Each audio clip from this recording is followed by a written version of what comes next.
What's up? What's up? What's up? What's up?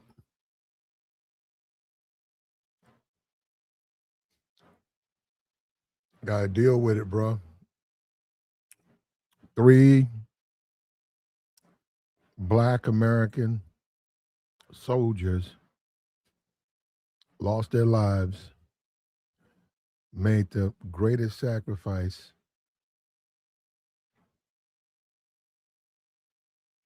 Right out the gate. Now, these were the same Black Americans that Trump put apes. He put apes on the Obamas. He's talking about all this DEI stuff. Let's rip this DEI down. Black pilot, I'm not getting on a plane with a black pilot. The Charlie Kirk, let's lower the flag. Let's put a statue up for Charlie Kirk. And you got 3 black servicemen. They service people, it covers both genders, right? You got 3 black servicemen, young too, 23, 24, and 46. Well, the guy was a little bit older. I think it might be 36. But anyhow, 3 black Americans facing discrimination, racism, injustice, growing up, decide they're going to serve their country.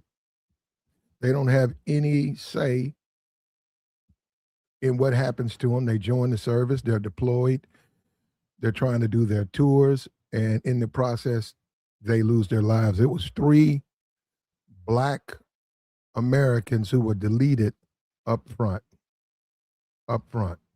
And this is the same country where they put 8 ape heads on Obama and Michelle. And the president did that, and he thought that was funny. Now, this is the problem, because I was telling you that. You don't remember. I'll refresh your memory. He's the president of the United States, man. He can't do. He can do that all he wants to. Now he's sort of put himself in a bad situation now, because when those bodies are returned, what are you going to do? You going to put ape heads on them? Those bodies are coming back. Every time in his sailor, all of that casualties of war, the president is going to be over those caskets. He's going to have to meet the families. But he decided to put heads on Obama, ape heads. And the first people to pass, the first Americans to lose their lives were 3 black Americans. What more do they need to do? How much more patriotic? All of this,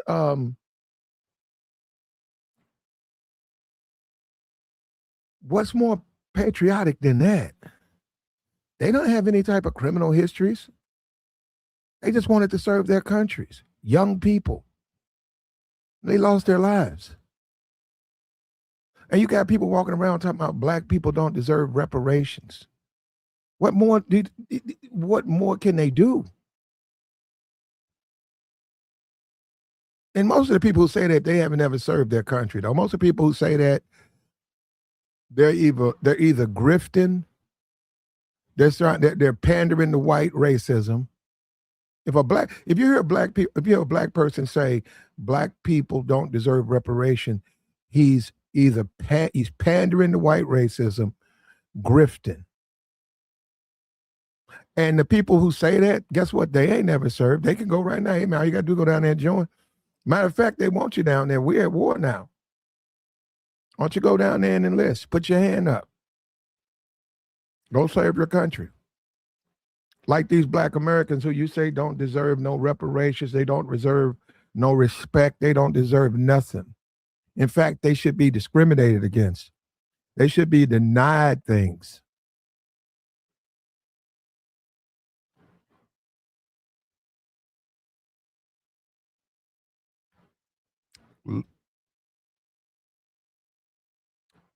And they made the ultimate sacrifice for a country that doesn't love them. This country doesn't love them. They don't respect them. That's why look at the Obama. They put the monkey heads on the Obamas, man. Come on. That's not a person who respects the citizens of the country. No, he doesn't. And I know a lot of these dudes say YouTube channels, how they make their money. Okay, man, I don't expect you to change. You've never served. You wouldn't know what it is to be a sailor. You wouldn't know what it is to be a serviceman. You wouldn't know what it is to represent your country on foreign soil. All you know how to do is go to Colombia and chase trash. You know, they just arrested a Colombian woman. They just booked a Colombian escort hanging out on the dating sites, in the clubs. She was part of a ring. They finally caught up with her. And see, that's what I'm saying. That's your ideal of traveling to a foreign country. No, we're talking about representing your country, standing up for your country, serving your country, sacrifice. You don't have the same things that's going on in America. Those days go by. The birthdays, you miss a lot of that. Your relatives, you miss your relatives. You miss that. Sometimes you marry, your family is back in the States.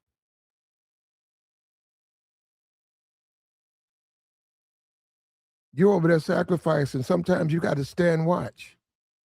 When you stand watch, you got to stand at attention, man. You don't get to sit down. You got to stay 8 hours. You got to stand up. They check on the watch. They drive out there. Don't do that. Don't sit down. You better not be asleep. That's dereliction of duty. You got to stand up for 8 hours with your head straight when you could be doing what you want to do in America, but you said, no, I'm going to go and serve my country. And I'm not going to have a say in the politics. I'm just going to do what I'm told to do. I'm going to serve. And we had 3 Black Americans lose their lives. And this is right after Trump put ape heads on the Obamas. And this is their president. This is the man that they're sacrificing for this country. This is the top. He's the president of the United States. And this is what he thinks of those people, those sailors, those soldiers, the casualties. This is what he thinks of them. He doesn't care. Maybe we need to put a MAGA hat on him, huh? He's supposed to care about all of them. That's the president of the United States, right? Right? Right. But I don't expect a lot of people to understand. They've never served. They wouldn't know what it is. Well, first of all, they've never sacrificed anything. They wouldn't know what it is to go to battle.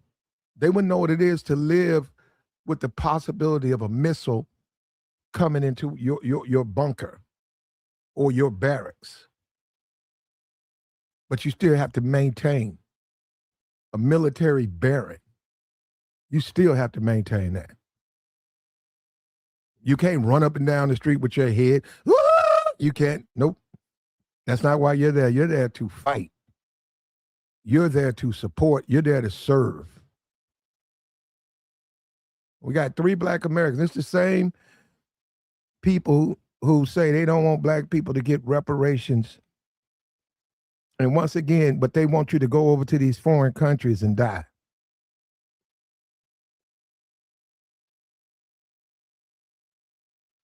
And then what you gonna do when these 3 Black Americans return? What are you gonna do? Trump gonna put a monkey head on them? So that'll be funny, right? Trump gonna be on his social media late at night, putting monkey heads on these dead soldiers because it's funny, right? Because it's funny because he don't give a damn. I've been trying to tell you that man don't give a damn about Black people. And they're over there, a lot of them gonna lose their life, man. A lot of them gonna lose their life. A lot of them gonna lose their life, man. They chose to serve a country that does not love them back. And I've read some of the reports, some of the streams people making. A lot of them didn't want these black people to die first. A lot of these hardcore racists and bigots that's on YouTube, they on there complaining about it. They were there talking about the media shouldn't even be talking about this. Because they don't consider black people Americans. Don't you get it, man? Don't you get it? And in the face of all the racism and discrimination, if they haven't been returned today, you got the bodies of 3 Americans, 23, 24. They don't even know what living is. They're 23. 23 years old. Their bodies are being returned to America. And the same man who put ape heads on the Obama is supposed to tell you he cares. That man don't give a damn. And see, that's the problem about being a president, man. If you president of the United States and you have you got a preference, you're going to run into trouble with that. You probably shouldn't run for that job because you're asking Americans to sacrifice, all of them. Not just white ones, all of them. You're going to have to meet those families. So what you going to do, put ape heads on their mama? When their mama come to meet you and you got to say, we're sorry for your loss. What you going to do, Trump? You going to put an ape head on there? You going to tell a bunch of stale jokes? And this is where we at, though, man. And when you say reparations, look at this day, look at this moment. There's no way you can stand with good conscience and say black Americans don't deserve reparations. Look at the sacrifice we make under racism, under discrimination, under injustice. We make the greatest sacrifices. And what do we have to show for it? Where's the support? We don't have support.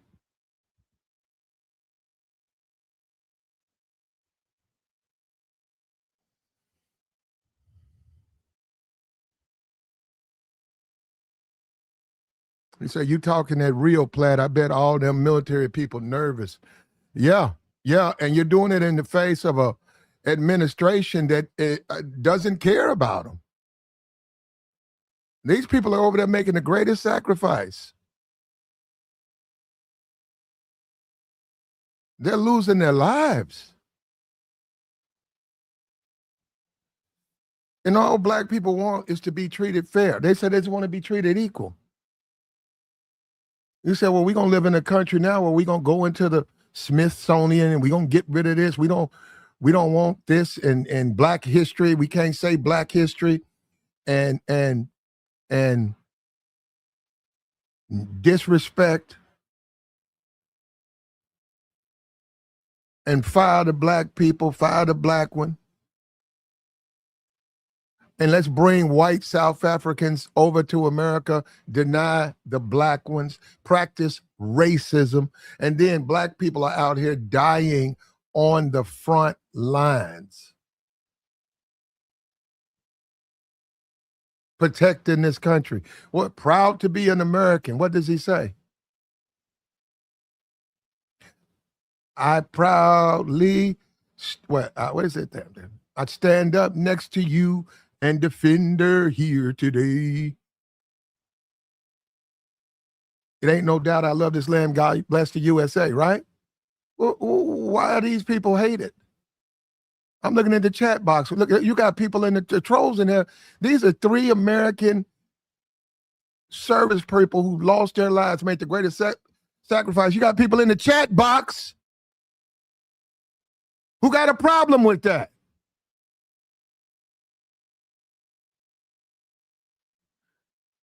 Let me show you how sick these people are. Let me show you something.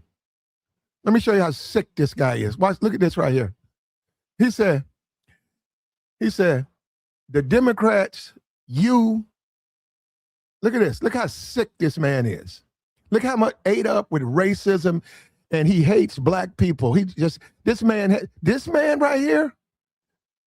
This man hates black people. He's ate up with his hate. Listen to this. Listen to what he just sent me. The Democrats you vote for are trying to give reparations to illegal immigrants. Is that what this is about? Democrats? I thought we were all Americans. Did that missile ask them if they were a Democrat or not? They went to serve their country. They on foreign soil. They lost their lives, and you got this racist. Well, yeah, he's trying to conceal his racism with lies and nonsense. But this is about racism. That's what this is about, and that's exactly what you are, brother.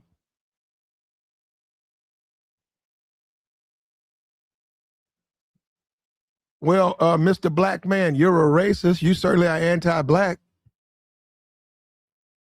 You're anti-black. I can say that. You don't like black people, Mr. Black Man. And these black people sacrifice. And you don't care. You don't care about them, do you? You could give a damn about them, right? You want to talk about Democrats. And this is where we're at with this thing, man. This is where we're at. We're so lost and brainwashed. And these people have to live in the same country that we all live in. They're victims of racism, discrimination. What have they done wrong? And you're going to have to meet their families. Their families going to go to the White House to a man that's going to put ape heads on their kids and think it's funny. And think that's funny.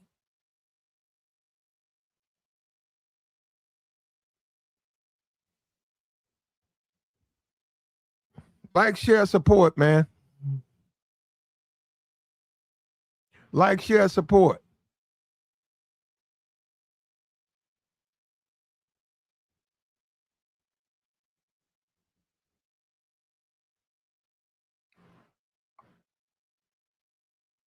And this is what you have here. This is what you have. As a black person, you love a country that don't love you back. Then you make your kids or you make the ultimate sacrifice. And the bigots and the racists, they don't like that because all of a sudden your sacrifice is highlighted. All of a sudden they can't put pictures of you in a mugshot. They can't portray you as a bad person, as an enemy. And because they don't want to this, and it's this, they used to do this back during the World War II, Vietnam. They didn't like black people who sacrificed for their country. It also highlighted how they ain't served. A lot of these people, they do say, these black, white, whatever you are in the chat box, they do say serve their country, man. They've been eating cupcakes, honey buns, playing video games.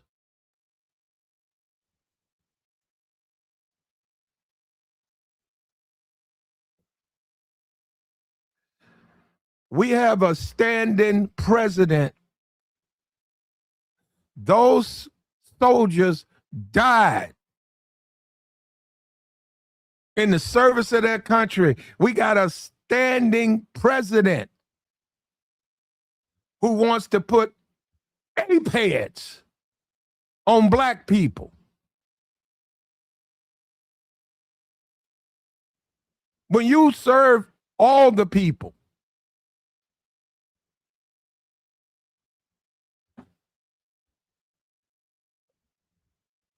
like the stream, man.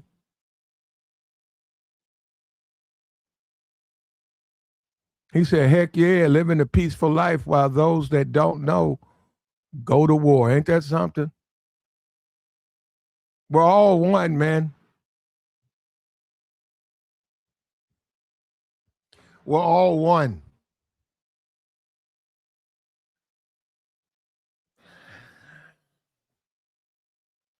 And somebody needs to tell Trump that.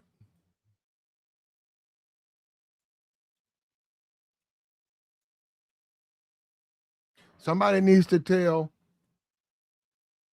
Trump that. He needs to have a special meeting and tell the world We're all one.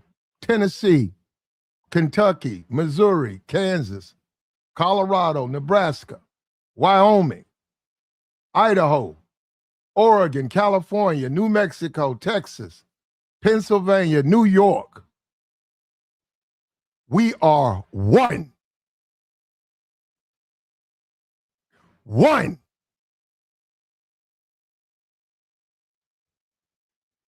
He's the president of the United States.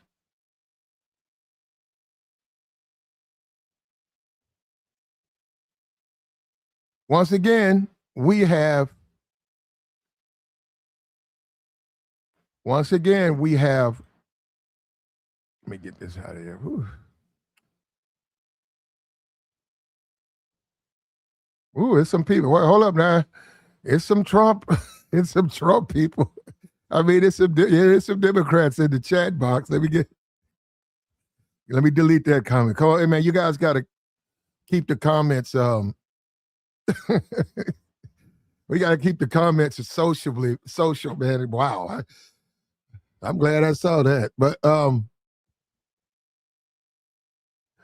this is what you have to deal with, man. We're one, right? We get all of the going back and forth, but we are one. This is one country. Those 3 service people that were serving their country and they passed away now. Can we at least respect them in death? You don't respect them because they black. You don't respect them in life. Can you respect them in death?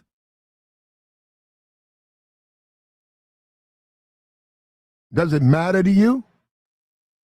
Do you care?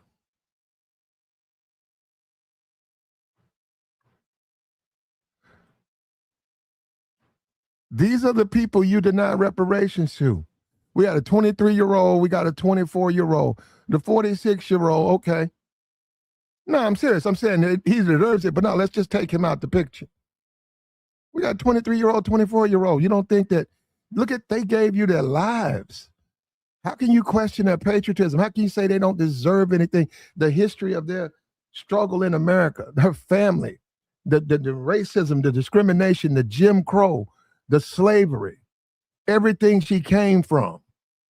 And you say, well, she don't deserve no reparations. Black people are lazy. Is she lazy? Was she lazy?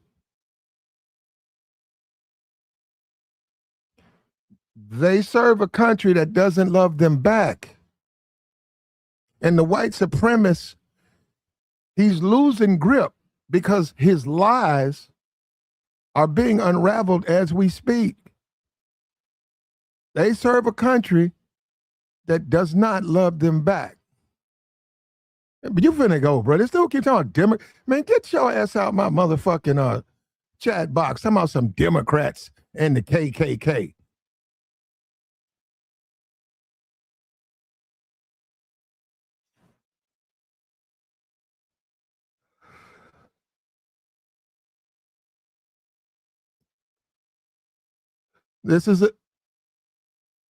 We currently live in a country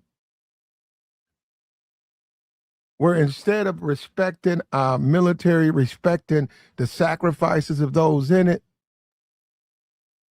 we want to pick and choose who to support.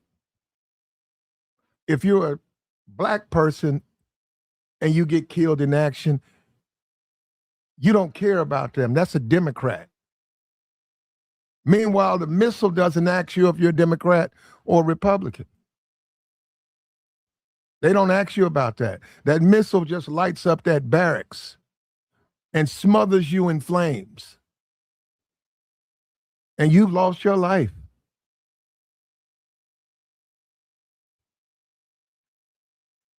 And this is the same president that put ape heads on the Obamas. Now he's got to preside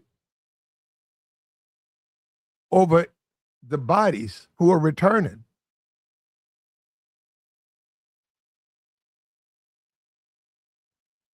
Like, share, support. Here we go.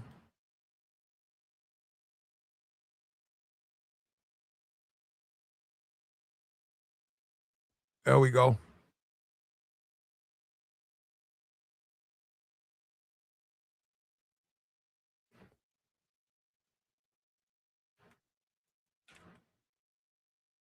And the fake news is showing up. I'm looking at the chat.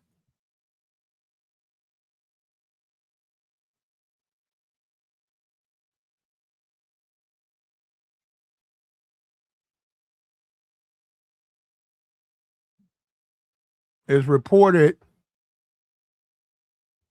3 U.S. service members were killed, the others seriously wounded.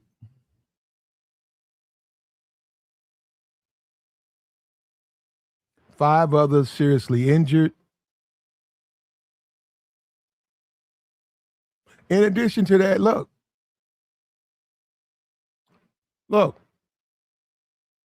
racially motivated attack.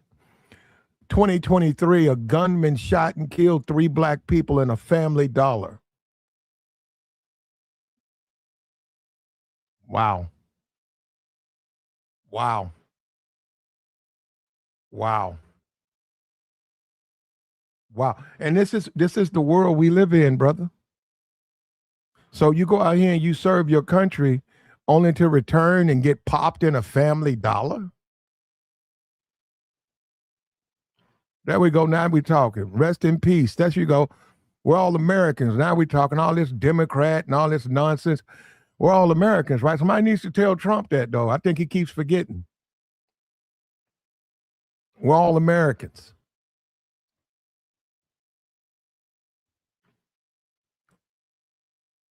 Let me help you, brother. This racist is in the chat box saying that the Democrats started the Klan. Now, we could get into Southern strategy and all of that, but I'd be wasting my time. But we'll just we'll relieve you of your troubles, brother. Banned. Thank you.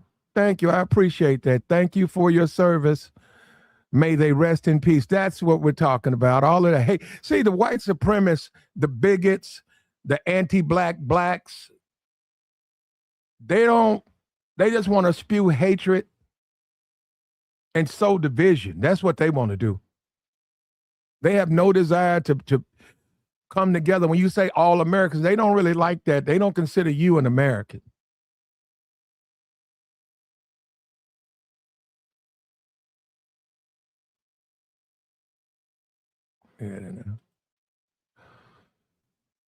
Oh, wow. Bullshit.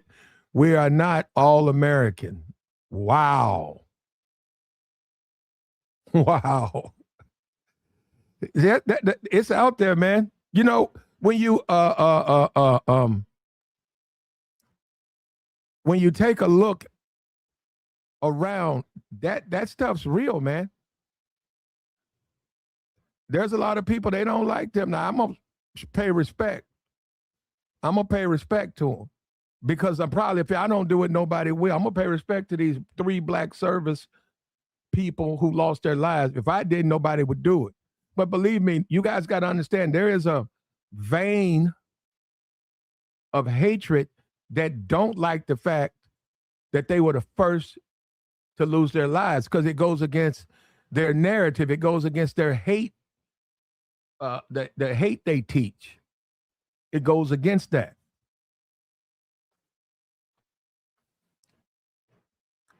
And this is your real black America.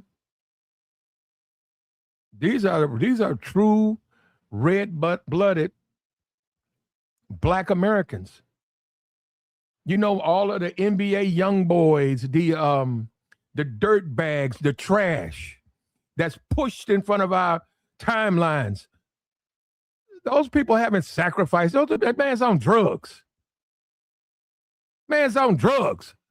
These are real Americans. Now, I agree with the white supremacists. Guess what? I agree with the white supremacists doing Black History Month.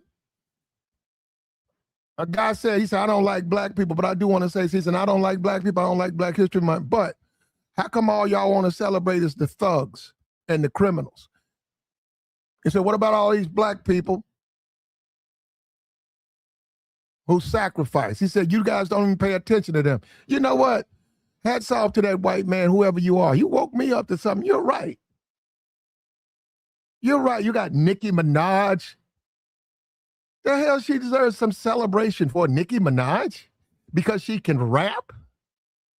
because she got a BBL?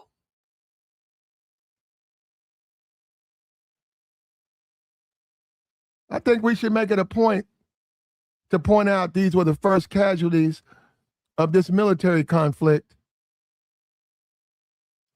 23 years old, 24 years old, 46 years old. They don't have to be forgotten.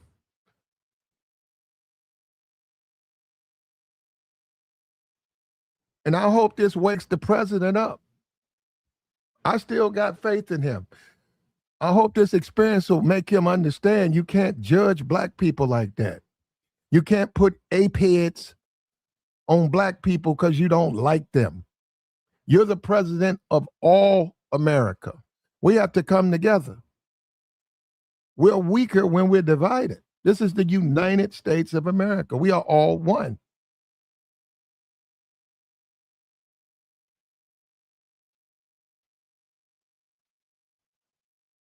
Let me go back over there because I think some people in the chat box forgot. Ohio, Michigan, Indiana, Arkansas, Texas, Arizona, Utah, Nevada, Idaho.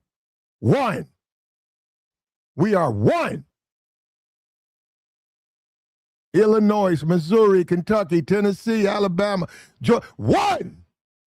Miami, well, not Miami, no, Florida. One. We are one. Now, look, Florida's damn near DR, so, but that's a whole different conversation.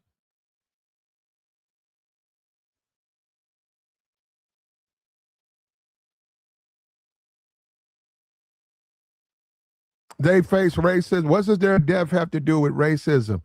They face it by living in a country that's very permissive with it, by living in a country that almost encourages it.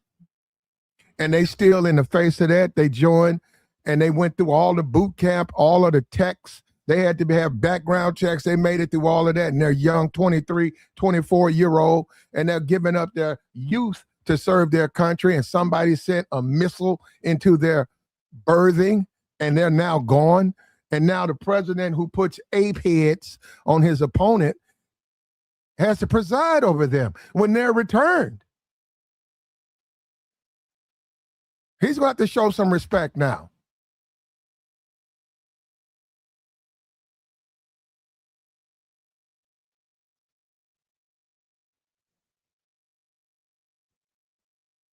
Like the stream, brother. What are we doing? Do we care about it? Look, let me tell you something. We got to be one. We can't do it divided. And I know the country is divided. Well, we'll see how it plays out, okay? But these people deserve our utmost respect. And I want you to take some time out of your day and think about it. She's 23 years old. She never really knows what it is to live. She's 24. He's 46. And others are coming behind them. But all they wanted to do is serve their country. And they loved the country that did not love them back. It don't love them back.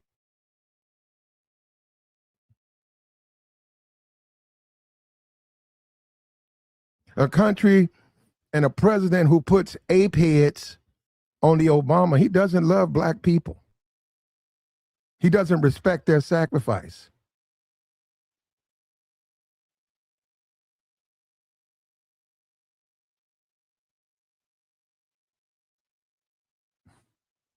We just had a big argument over the Super Bowl.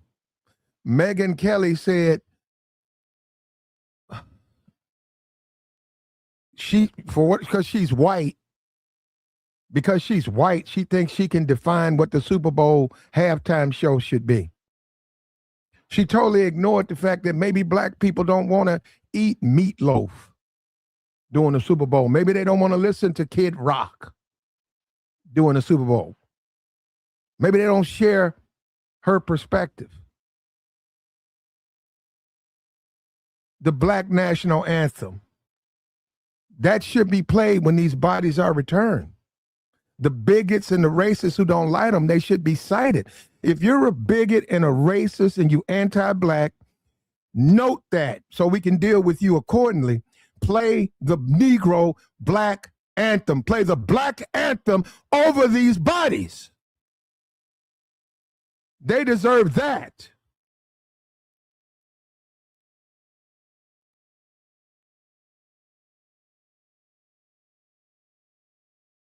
What decisions are we going to make? You say reparations.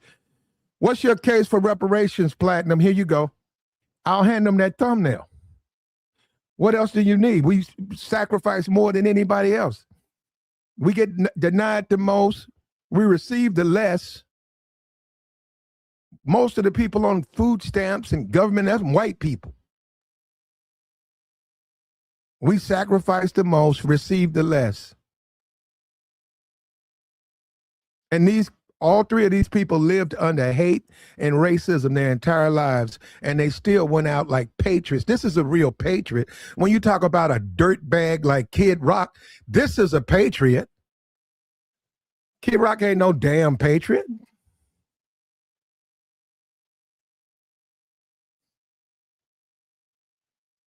Somebody said there's some other things going on with Kid Rock as far as underage. I mean, I don't know if that's true or not.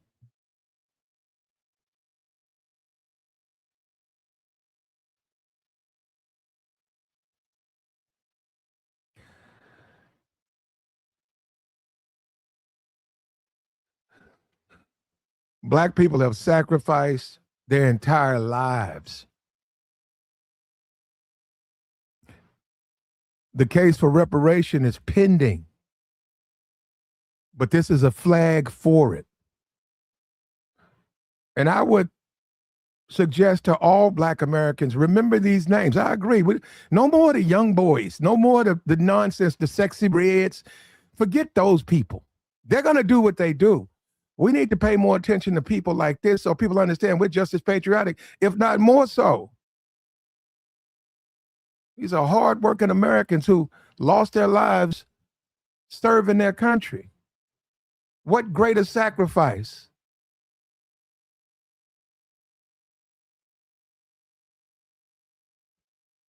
The white supremacists, they're the ones that push the young boys and the reds because that's how they think black. They look at all black people like that.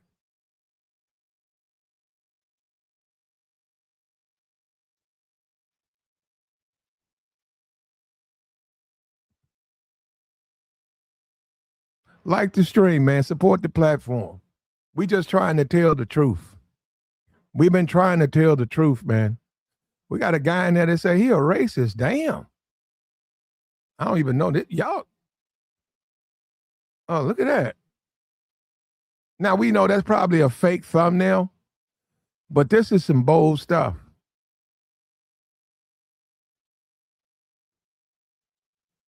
We had three black, black, black, black, black, black, black, black, black, black, black.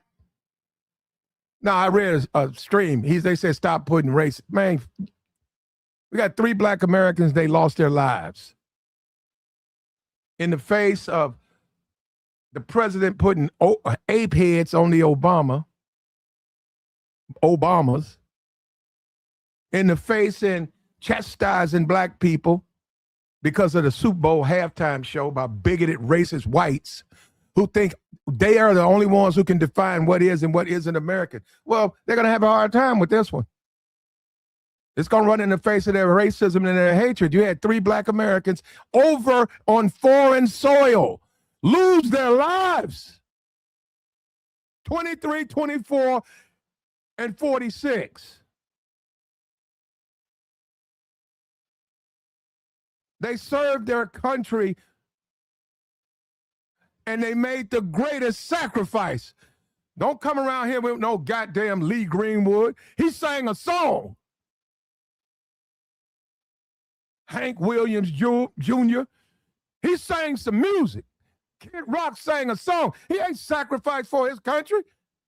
He ain't lost nothing. He didn't give up his youth.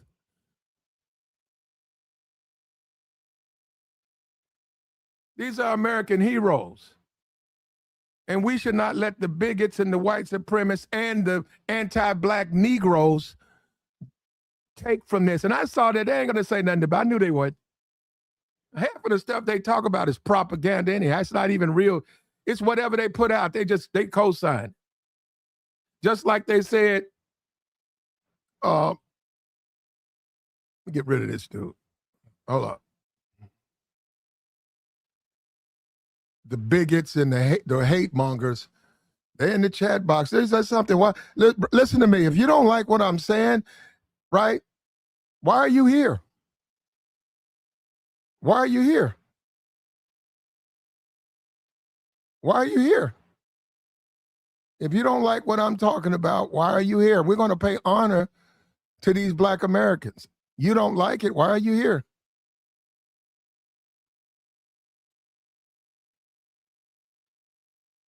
Why are you here? To try to disrespect them?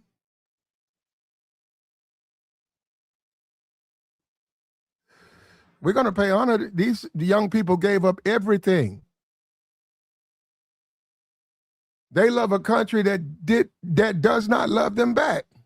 And thank you. For the most part, you guys are validating everything I'm saying. Your racism in this chat box, this hate, this disrespect. Somebody in there talking about the Democrats, man. We got 3 American servicemen who lost their life. Why would you even say something about how? I don't know how they voted. I have no idea how they voted. Do you know how they voted? Thank you. God bless the individuals. There's a bunch of them who are saying rest in peace. They're showing respect. And they deserve, thank you. There's still hope here. Like I said, I still got faith in the president. I hope maybe this will wake him up. When he see those returning soldiers coming in, black and white and all manner of women and men, and say, hey, this is your country. These are your people. Mr. President, these are your people. These are your people, Mr. President.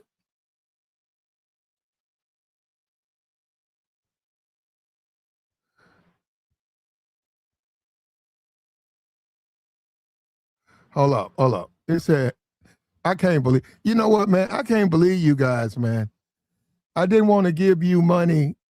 When are you going to talk about the street gangs and the black on, oh man, black on black crime in the streets every day? That would you prefer for me to talk about it now? Would you want me to talk about it now? You want me to go into that now or what? Later on? Okay, let me ask you this. When are you going to show respect and honor the lives of these 3 black service members? When are you going to do that? When are you going to do that?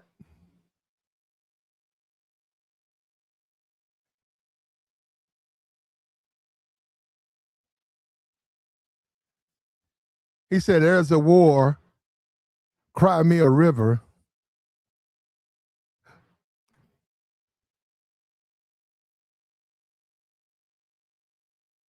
He said, I don't respect the military. Wow.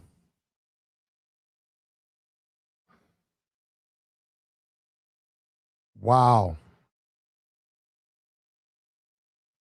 I don't respect the military. Well, you can respect the dungeon, brother, because you just got blocked.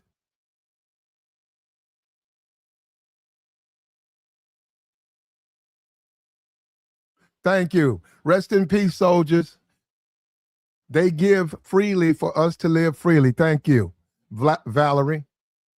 Thank you. Respect. Respect to her. Respect to them. Respect to their sacrifice. Just think about it. I don't know if you guys are over 25. Just think about it.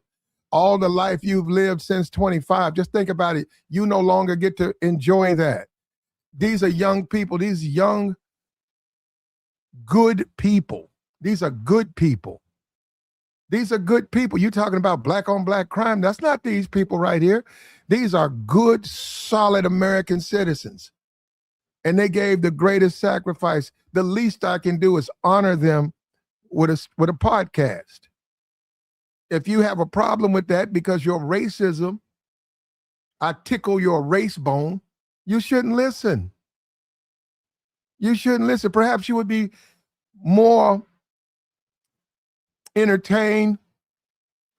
Visit the conservative twins. I'm sure they'll give you what you want down there. They'll give you fresh racism.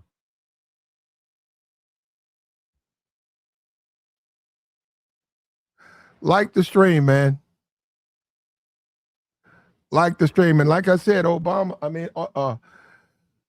President at war. This is going to be something right here, man. When the bodies start returning, and he's going to have to meet the families. And yeah, he can use J.D. Vance and some of his staff. He can't keep doing it, though. And I hope he don't be so delusional to think that he can pick and choose who he's going to meet. Well, I don't want to meet that black person, that black family, that black family. I don't want to meet that black family. I only want to meet the white. I hope he don't do that. These are gold star families now. They gave up their kids. They're held in the highest honors. They lost their kids. Their kids sacrificed their lives, but they also lost their children who were carrying out the duties of America. And we look at it as the least we can do is honor them and respect them. That's the least we can do.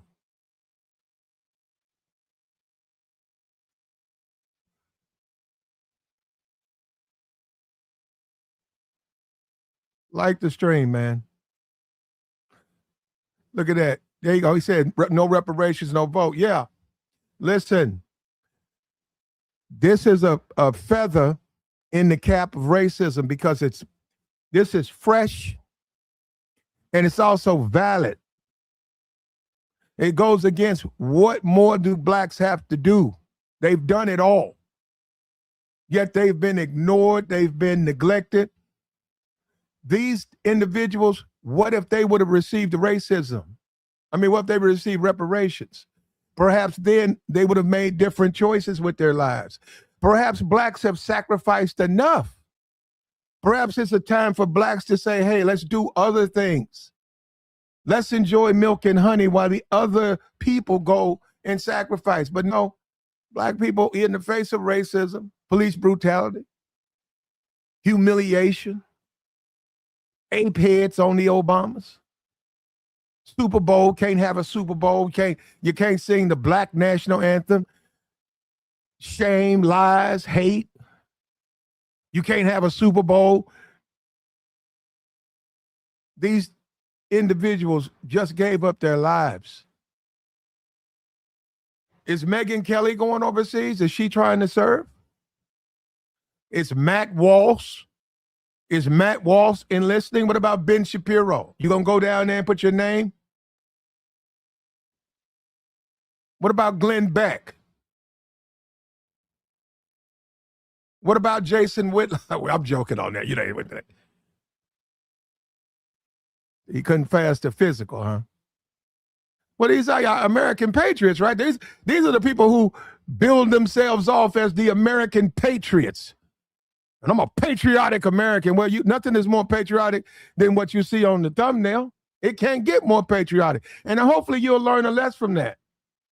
If you're dusty and all you do is jail talk and you in and out of jail and you really don't even vote or you've had your rights denied, you ain't no patriotic American because you hop on a podcast.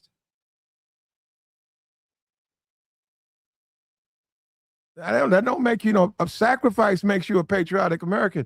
Sacrificing for your country. Showing up at a basketball game, waving a flag, that don't make you a patriot. What's that guy, Mahmoud Abdul? He wouldn't say the national anthem. They was running around there with flags at back. That's not being a patriot.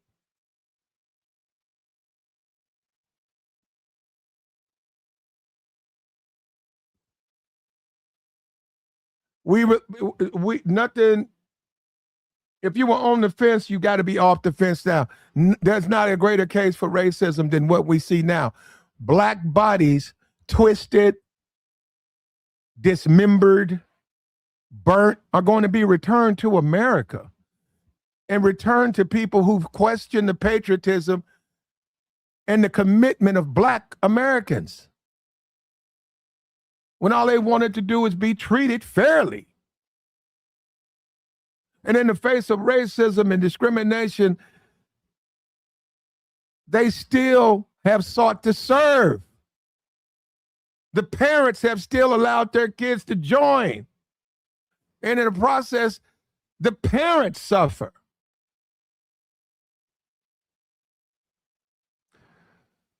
They love a country that just simply does not love them. And that's the tragedy of this whole thing. I'm going to drop the link, man. This is sad. This is sad.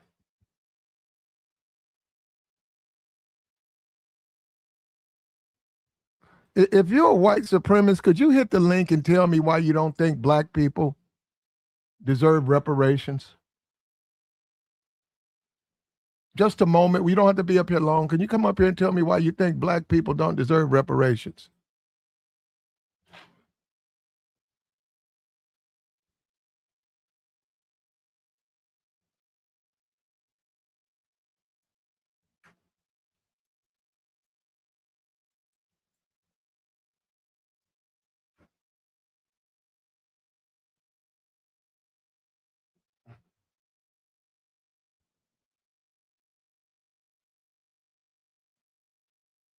This happened one day after Black History Month, the end of Black History Month.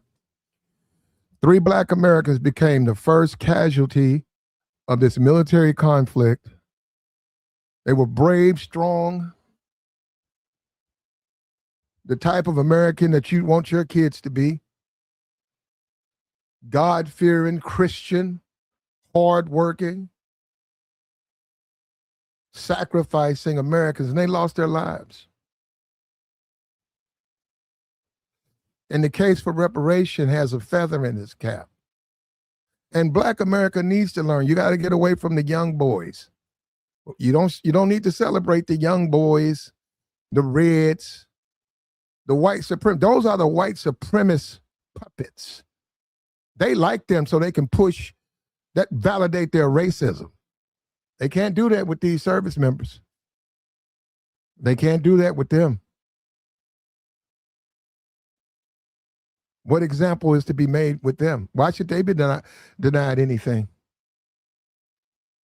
You can come around with your black on black crime. They weren't in the streets.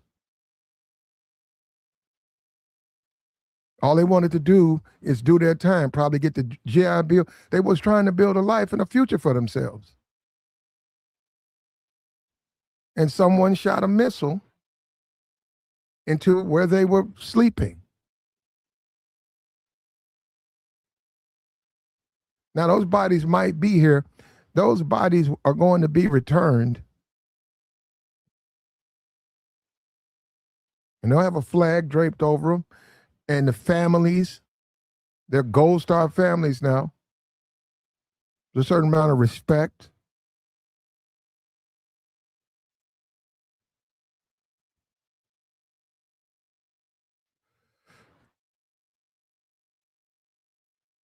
And this is for all the people, who make fun of black people, say they don't deserve reparations. They're anti-black.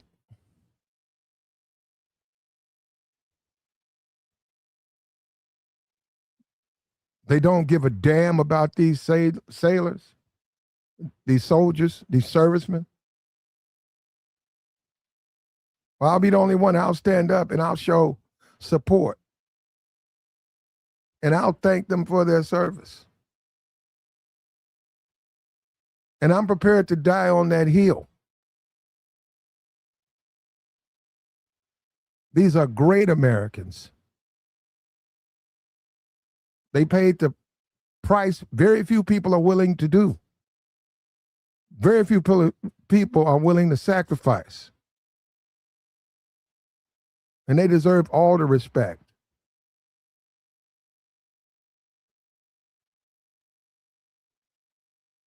They deserve all the respect and admiration that you have.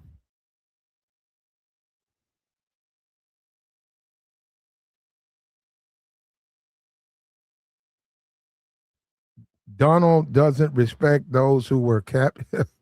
Yeah, he did. Yeah. Yeah, but like I said, we don't have to give up on him.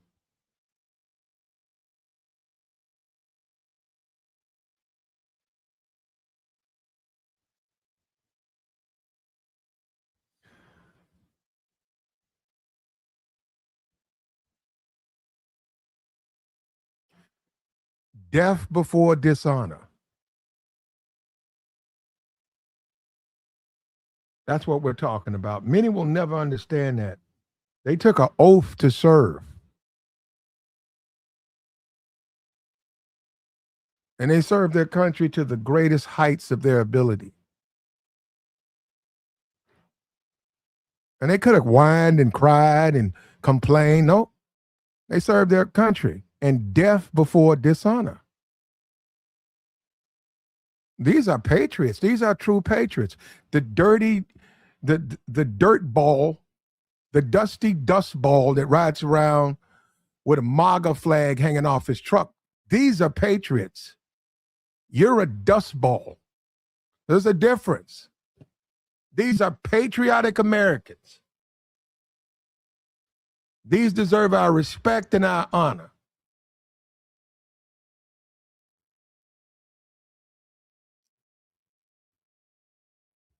Nothing is more American than these black service people.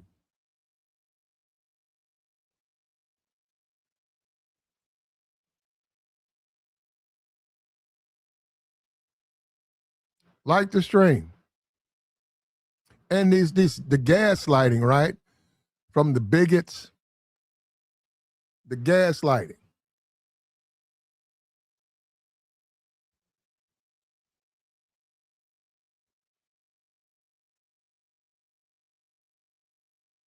So his grandfather was a KKK member that marched down Washington, D.C. Look it up. So do you think he's ever going to see blacks any different? That's from Crystal. His grandfather was a KKK member that marched down Washington, D.C. Yeah. Yeah, and he's president now. He's president now. He's president now. Now he'll have to count his dead. Those are his people as they return. He's going to have to meet those families.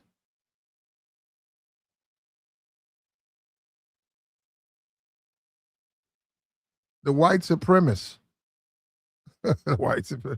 This bothers the white. I'm just listening to the chat. These people are bothered, man. You want to talk about, they are bothered about that. You know why? Because the Negro is supposed to be quiet. See, you got to understand the game.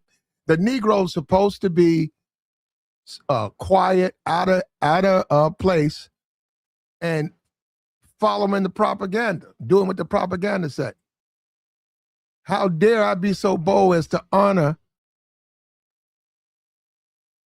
deceased servicemen and women who sacrificed? Because that goes against white supremacy. That goes against white supremacy. You can't really honor something like this.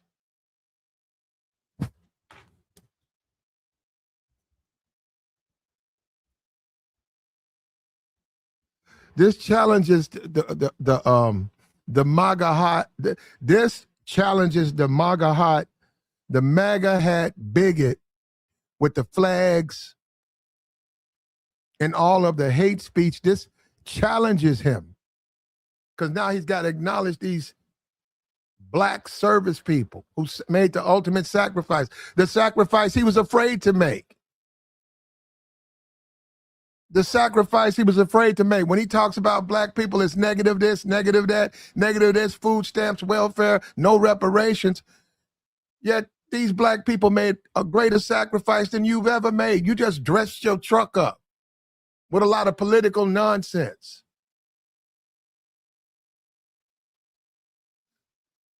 And all of the Charlie Kirk statue, I would hope these individuals receive a statue. What about lowering the flag? Let's lower it for Charlie Kirk. What did Charlie Kirk do? What did he do?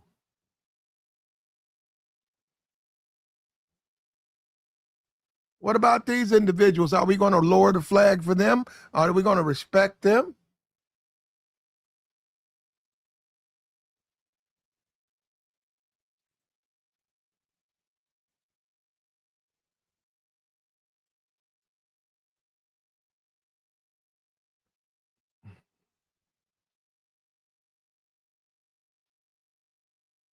He says Trump's son will get a state before these heroes. I don't even know anything about that, brother.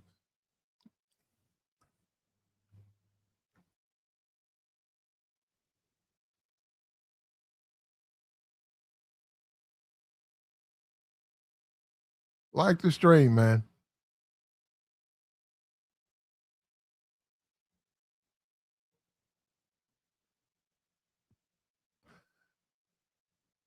Mm-hmm. Mm-hmm. After World War II, they would hang us in our military uniforms just to show us they don't give a damn about democracy. Racism was more important. I think we're seeing I think we're getting a slice of that on this particular situation. Because I looked at a couple of podcasts and there was a rage going over the fact that these black service people were the first casualty of the war. There were people saying that it was fake news. The media's trying to create a narrative. I was like, what are you talking about? Those are service people.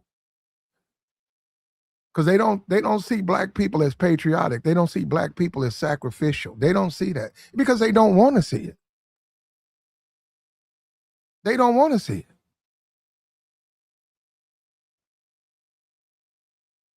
And these are individuals who grew up in a racist society and they navigated that and they joined the service and they faced racism in the service. And a missile found their barracks and they lost their lives. Now their bodies are being returned home.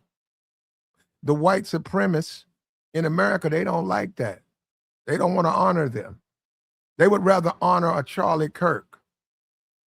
They would rather tell me how to think. They would say, hey, the Super Bowl got to go the way I say. Hey, we don't need no black national anthem. Hey, you Negroes don't need no reparations.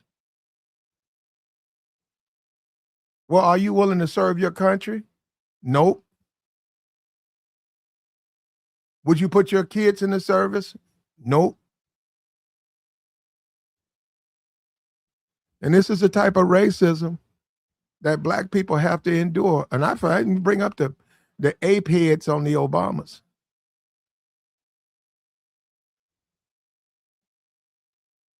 I didn't even bring that up.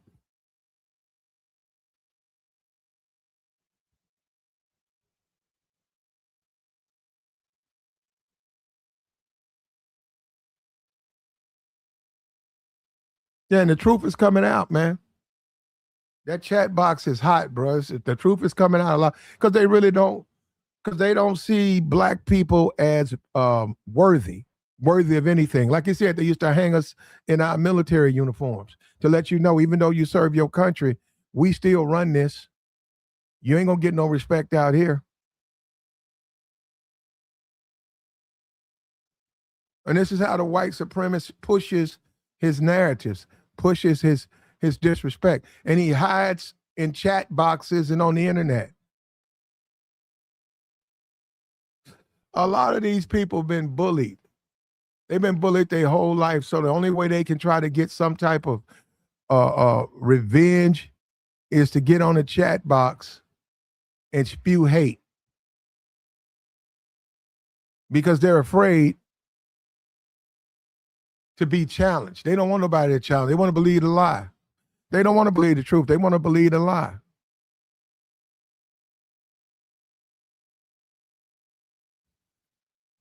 I've studied for a few years, and this is what I've got. Nothing is real in America for us.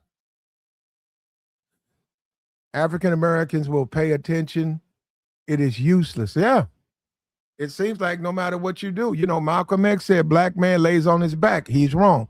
He lays on his side. He's wrong. He lays on his other side. He's wrong. He lays on his front. He's wrong. Black man is always wrong. Always wrong. When they say stand next to you and defend her every day, they don't really mean that. They can play the Lee Greenwood proud to be an American song all day, but they are not proud to be an American next to you. They don't want to serve their country next to you. They don't care about sacrificing your life. They don't care about causing you problems or issues, racism, discrimination. They don't care about discriminating. They just don't want to serve their country next to you.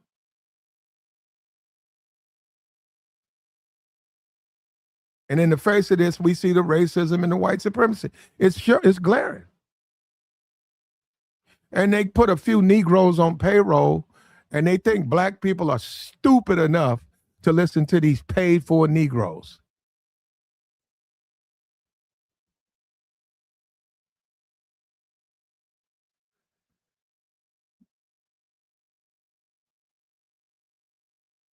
Yeah, Lola said, this brings tears to my eyes. Yeah, well, you're a human. You're a human, Lola.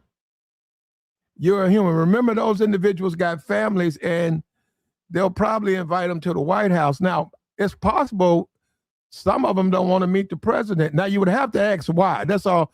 That's all. Now, I didn't say they would. I didn't say any of them would. I'm saying you would have to ask why.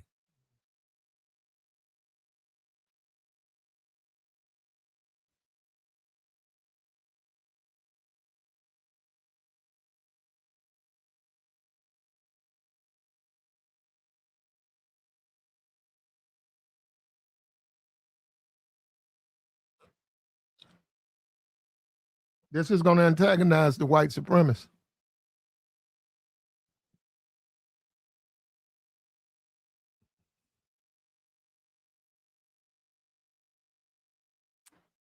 Three black bodies are sent back home, back from a foreign country. These people took their last breath on foreign soil, and they were doing it to keep you, your children, your values safe.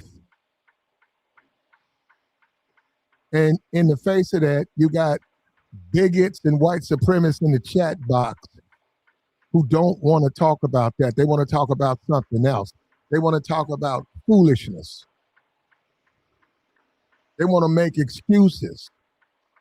They want to make excuses and pretend white supremacy does not exist when they are a walking example of it.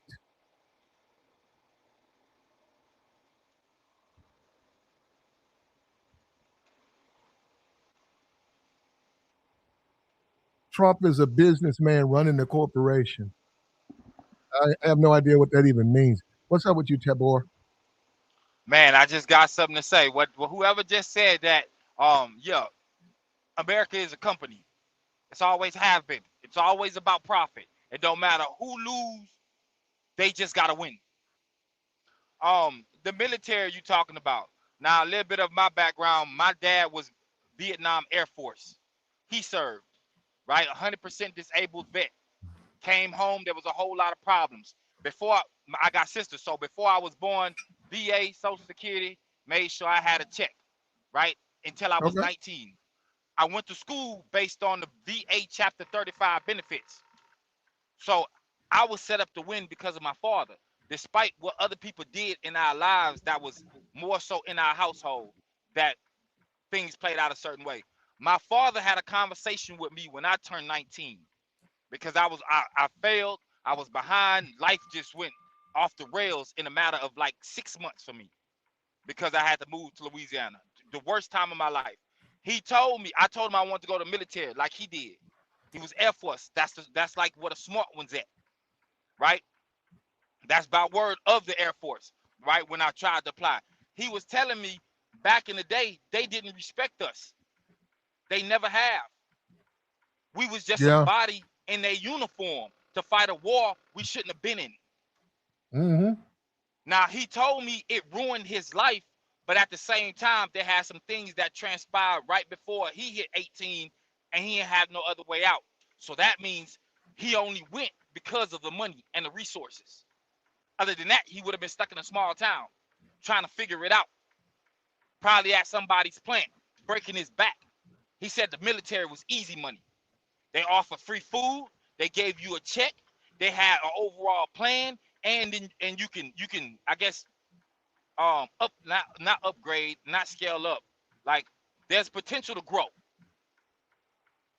Now these are his words. He when he had this conversation, he said, no matter what happens in your life, do not go into the military because they do not care about you. History has proven that.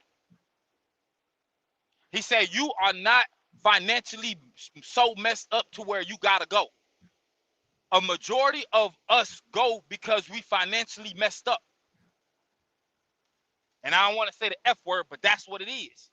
Nobody's got a plan. Nobody gonna let you stay in their house for free just to get on your feet as an 18-year-old. Nobody is teaching you nothing. Nobody can place you with a friend. That's kind of what I said to you the other day. Nobody can place you with a friend that got a business or a family member got a business that can teach you a skill that you can move on with. People be loyal to the military, bro. I'm gonna be honest with you. Go ahead. Why are other Americans upset that these three black Americans are the first casualties of this military conflict and they're going to be shown some type of respect? Why are there a segment of Americans who have a problem with that? I can't even answer that question. But let me kind of answer it with a question though. Why would you expect them to be any different than what they have been? Well, they say that they're patriots. But so to you, they're patriots because they're in the military. But for all you know, No, the no, only not that. Those are patriots. That's it. The ones who would have a problem with those soldiers, they claim they're patriots. I'm not talking about people in the service, brother. We're not gonna okay, do that one. Yeah, we ain't gonna do that one. But go ahead, okay. brother. Well, I'm just making the point as far as people just be in it. Because I can tell you, We're my not father, Tabor. We're talking about the ones not in it. What do you think? Why do they have a problem with it? yeah, the ones that's not in it, Yeah. Why? because America always has been the way it's been. America is built off of racism. They never Wow. cared about us before. So they gonna always have something to say, even when we doing good. We can be the best at anything at all based on numbers. That's the metrics of their system, and we still will get shunned like we ain't did nothing. You can go into the company and be one of the You, best you, sales. you Go you ahead. know what, Tabor? You know what? From listening to you, you know what? A black man, a black woman can grow up in a bad neighborhood, do everything, stay away from bad people, listen to their grandmama, go to church every week, do good in school, mind their business, graduate, then look around and say, I think I'll join the service. They join the service. One day while they're asleep, someone sends a missile into their barracks. They pass away. They're being shipped back as American killed in action. And you got a bunch of people who say the black person's still wrong. They can't even die right. No matter what they do, they're wrong. So if they get killed in action, they're wrong. That's what you got in the chat box. Y'all can't get killed in action. Y'all got to go back to the streets. This is it's a matter of respect, G. When we back in the day when everything was going on and people knew things was bad, we had to fight for something we should have already got because we was already healed. They didn't respect that. So that if they didn't respect us on our own land, what make you think they go send us overseas, bring us back? They didn't respect us while we was living.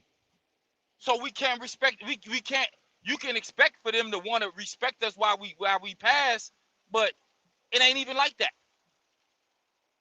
It's disrespect all across the board. Now, the guy say that's black fatigue. Damn. So y'all so angry at black people that casualties of war don't get no respect? Nobody get respect, G. No, I'm saying he's saying black fatigue.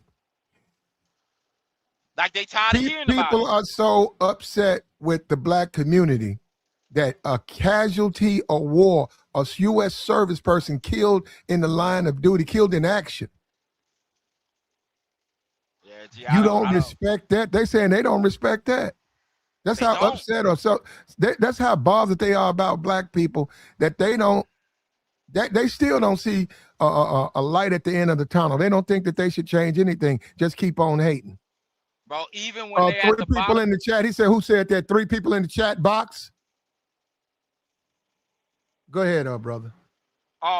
even, I mean, they say that, and they will say that in some bottom of the barrel town with no money, on food stamps, ain't never had a good job, don't have no credit or no resources, and they will look at the top and know that their people are in power and still will feel like that, G. They will be bad. I mean, wasn't it? It was a dude that was on. Oh man, I forgot the situation. Well, overall situation, they approached the dude about being in a nice car in a nice neighborhood. Mm-hmm. And they felt the way. There was a little dude out in Bel Air, Texas, right? But that's like in Houston. It's a nice neighborhood. Like the people out there got paper. He was black. He was in a nice car. They pulled him over. They shot and killed him. They didn't even know that his people was like a baseball player or something like that. He had low key old money. Well, in our community, it would be considered old money. It's from the 80s type situation. He had old money. His son was 22. He was out in college.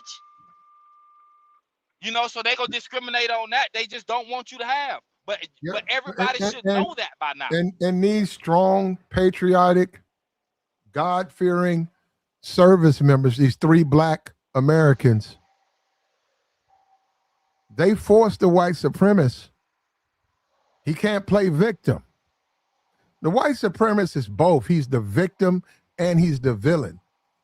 He can't do both, and they get upset when they can't do both because they got to be both. You can't, as a black man, you can never be the victim. It's got to, you did it. Everything that's ever happened to you, you did it. It's your fault. African soldier in slavery. Your own people did this, and Jim Crow, that wasn't bad. Y'all actually was better under Jim Crow. It's always that. So this is going to be hard to do because these young people did no harm. They painted by the numbers their entire lives. And now when it's time to honor them and respect them, the white supremacist gets mad because his racism is revealed.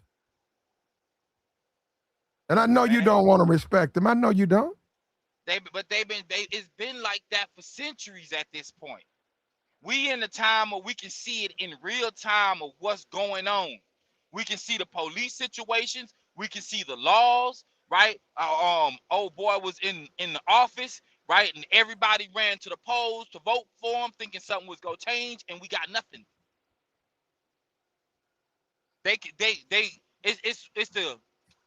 It's the he who owns the gold rule, right? I mean, if they out here playing chess with us and we just pawns, we should know we pawns by now. They gotta be somebody. I'm just saying, G. They gotta be somebody within, like, let's say your community that got something going on that anybody can go and support, but they just wouldn't go support it so they can get power at least in their area on a small level. Hold on. We got somebody in the chat. They got a kid overseas. Hold on. I'm gonna come right back to you. He said, face discrimination at home. They did. Denied reparations. They have. Killed in action. They are. Yet the white supremacist is upset about that. Now we got someone who says they got a kid. Oh yeah, hold on. No, I was looking. Let me see if I can find. My son is in the Army overseas, and I worry just as much as a black father with his son over there. You see that? Black people have an additional stress burden. They have to make sure that their kids are taken care of. If their kids are harmed, will the people in the medics put them back together? What about the needs they have? Are the people over them? Are they giving them their needs? We got a sitting president of the United States. He put the head of apes on Obama and his wife, and he thought it was funny. Now he's receiving the burnt remnants of service members. I shudder thinking about how he'll respond to that because they're black. I don't even know he might have a problem with them being black. Even though they did everything they were supposed to do, they served their country. They gave all they had, but they're black. And the white supremacists and the DEI and the white supremacists does not want this. You got the dusty, fat, dumb MAGA clown, right? Who walks around with a hat on and a big shirt and a truck with flags on it, and he thinks he's a patriot. These are patriots. These three Americans are way more patriotic than you will ever be. And there's nothing you can do. You can lie about it, but the truth is the truth. You're too cowardly to serve your country. Go ahead, brother. So me personally, for coming from a military person and knowing how he moved and what he said, he didn't have to have an honest conversation with me, but he had one about that. Right? I know what it did to his life. I know the medications he was on. Dude had to take 30 pills a day. They did experimentation on him. We talking back 2004 when I was living with him. He was still taking experimental drugs. Man, the point is they never did any of this back in the day. A few of them may get they shine. They can't put too many people up because once they do, look at the NBA, look at NFL. Once we get the opportunity to actually we physically compete, right? Ain't too many people can compete. It's hard to compete with us. We can do everything anybody else can do, but they're not going to put you where you want to be put. But at the same time, when you in power, they really don't have to. They own the company. They gonna make themselves look good.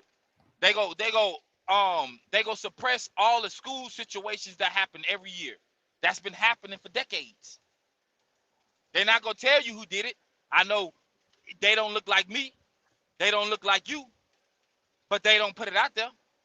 But also another thing is, man, like when it comes to us doing great things, a lot of things that we don't find out until later on when people start arguing on the internet about what certain people are doing. And it's just like, well, bro, if you was doing that, why didn't you push it out? I didn't want nobody to know. Well, that's not good for us. If you doing something great in your community, bro, put it out there. Pay for it to get on the news. Push it on the internet. So at least we can have something to be inspired by. Instead of all we go get is the YNs or the YBs, right? They got the music out there. We know it's a detriment, but we had a white guy. I remember we had a white guy. I was underway. I was on the ocean, and a white. Well, anyhow, we had a white guy. He said, he hate niggas. No, he wrote it. He wrote it in an email. He sent it to the captain. He sent it to his chief. Don't worry about it. He sent it to the right people, right? And they came and they wanted to know. The captain didn't come, but you know what I'm saying? He's got a staff, and they want to know, hey, did you send this email? This is your name, right? This is your email. He said, yes. Yes. He said, I hate niggas. And he said, if this is an opportunity for me to get out, because I don't want to be in, I'll take it. Yes, I'm not changing what I say. And people were in horror. They said, "Man, you'll do all of that, just because you claim you don't like Negroes?" He said, "Yes, and I don't like them." He said, "I don't want to live in the same spaces." Yeah, and that dude got processed out, man. Next thing I know, they was putting that dude on a helicopter flight. I don't know I don't know the entire, but he was flown by a helicopter, taken to a land site, and then processed out.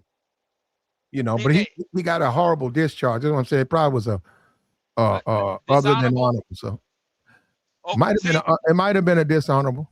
Either if he get dishonorable, he ain't gonna get no benefits. But if he get He didn't other care. He than didn't care. dishonorable, he get benefits. But he didn't care.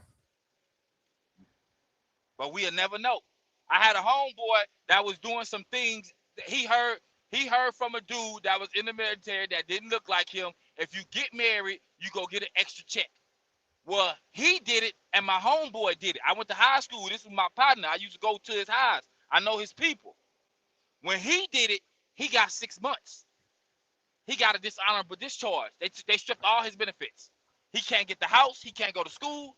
The other homeboy got other than honorable and did the same amount of time. He got all his benefits. He got his schooling. He got his GI Bill. But we know this already. We know things like this going on. We know when the soldiers came back from Vietnam, the at least the ones that look like us, they wasn't getting certain things. So that's a matter of being educated and looking at your history and telling yourself this ain't for you. But again, bro, they don't have no resources. So all they can do is sign up to change their circumstances. They ain't got nobody that's gonna get them out of Mississippi. If they want to get out of Mississippi, they gotta go sign up for the military. Man, the military be preying on them at the high school. I have 5 homeboys. 3 out of 5 went to the military. One of them got a charge. All 3 of them came back just not right. Yeah. And these boys didn't even go to war. They was just stationed. Right. They got on drugs. They was drinking. Yeah. They was just doing goofy stuff. You know what I'm saying? They got to travel, but I didn't heard the stories. I can go sit around them right now. And it's just like it killed their innocence. It robbed them of their innocence when they went in there young. They had a perception of reality. They went in there and they found out that the bigotry and the racism is wide open in there. The injustice is wide open. The mistreatment is wide open. And they returned back. They had lost a lot. They were different people. And they're not the ones that they do that all the time, the blacks. Now they're returning the burnt remnants of American service people. What will our president do? What will Mr. President do? Will he put ape heads because they're black?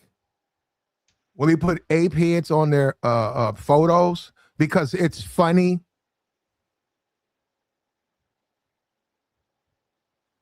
He's the president, right? U.S. service member killed in Iran-related conflict, March 2026. As of March 1st, 2026, it's reported that 3 U.S. service members were killed and 5 others seriously wounded during operations against Iran, according to Central Command. These individuals, these black individuals, had it all. Everything. And someone sent a missile into their birthing. So it's very possible they died. They went to sleep and have never woken up. And they still, even to the bigots and the white supremacists and the racists, the people who would deny us reparations, the anti-blacks, the people who would deny black people their justful reparations, they never got theirs. Yeah, their blood. A whole lot of other people got them. A whole lot of people that ain't from here. Yeah, their blood burns red, and they are true patriots. They're not bigots and racists running around with MAGA hats and flags, and they haven't served a day anywhere. I hope these people get the respect they deserve. Earlier, we had a few people in the chat. Rest in peace. We appreciate you guys. There's still hope out there. There's still a bunch of dudes in there talking about black on black crime, talking about the Democratic Party. Somebody said Joe Biden. Let's have some respect for these individuals. You were saying, brother? Yeah, I mean, I like the things that you saying, the way the chat is. Again, I expect that. I expect, like, listening to what you was talking about, I was just like, oh, I already know how this about to go. I know what type of people gonna be in the chats. They be all over. Like, you go to certain lives, they always there. They always trying to throw you off. And really, it throws off the conversation. But that's what they there for. To throw you off, to get you more emotional about the situation. Even though you got a specific thing you talking about, they don't care about that. They just want to throw like a wrench in the situation, because they ain't got nothing else more to say. They can't have a real intelligent conversation with you about it. When you start talking facts and history, all they can say is just goofy stuff. That's all they can do, because they know what their history would be. And even then, I can look at somebody. I had a conversation with my homeboy, and I told him his stepdad didn't rock with him like he think he did. And he was like, how can you say that? He paid for my college. I say, yeah, because he likes your mother. I was like, but in reality, he would have sent you down the path he was on because he makes a lot of money. You struggle compared to him. He didn't tap you into none of his resources. And that's how most of them be. And they know that. I got you, man. I got you. Hold up for a minute. He said, I was going to join the military after 9/11 with my best friend on the buddy system, but we realized real quick this was not for us. Wow. He says, I was deployed to Afghanistan, and one time we were cleaning homes. In one home, we encountered an older Afghani gentleman, and he asked me why was I there when my country treated me the way it did. Isn't that something? Isn't that something? You have some people who have the nerve to come in the chat box and say, Platt, why did you say discrimination? See, they don't want you to talk about it. They want you to accept it. Here we have three young people, we have three people, two of them young, the other one's 46. They live through hate and racism. The same hate and racism you see in the chat box, you see now. You know, ape heads on the Obama. That's racism. That's hatred. They live through that. Facing racism at home, serving a country that doesn't love you back. Just like the people in the chat who hate them. They don't love them. They hate them. They don't want them to be honored and respected.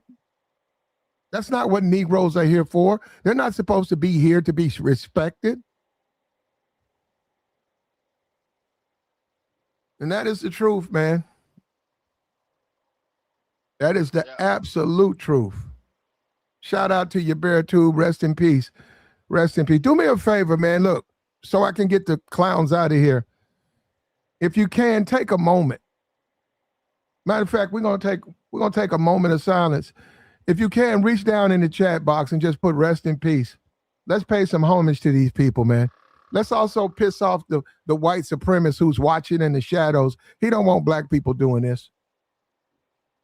I'm gonna go ahead. Let's begin right now.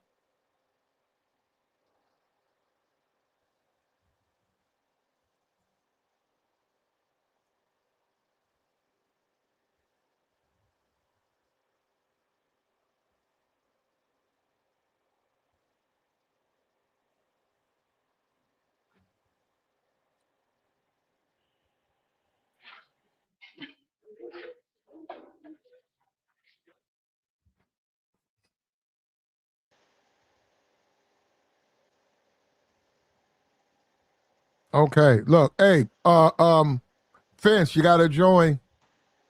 Vince, hold up, nah, Vince, you can't get. I got a question, Vince. I got a question. Let me drop the link, Vince. Hit the link. Hit the link, Vince. Hit the link. Hit the link. We got the join link. Hit the StreamYard link, Vince. At Vince1684. Hit the link. You don't hit the link, I'm gonna have to block you. Hit the link. Nope. I got a question about what you just said. Come on, man. You ain't got to be up here long. Just come up here and answer this question. I think you might be a white dude. Like, why y'all get black profiles? That's weird. Get a black profile and spew hatred and racism in a chat box. It's easy to hide on the internet, man. Yeah, well, he done ran off. Go ahead, Freeze Pop. Peace. Good morning, Hold on. brother. Also, thank you to the chat, man. Thank you. That's very touching. All of the people who put rest in peace, thank you. Go ahead, brother.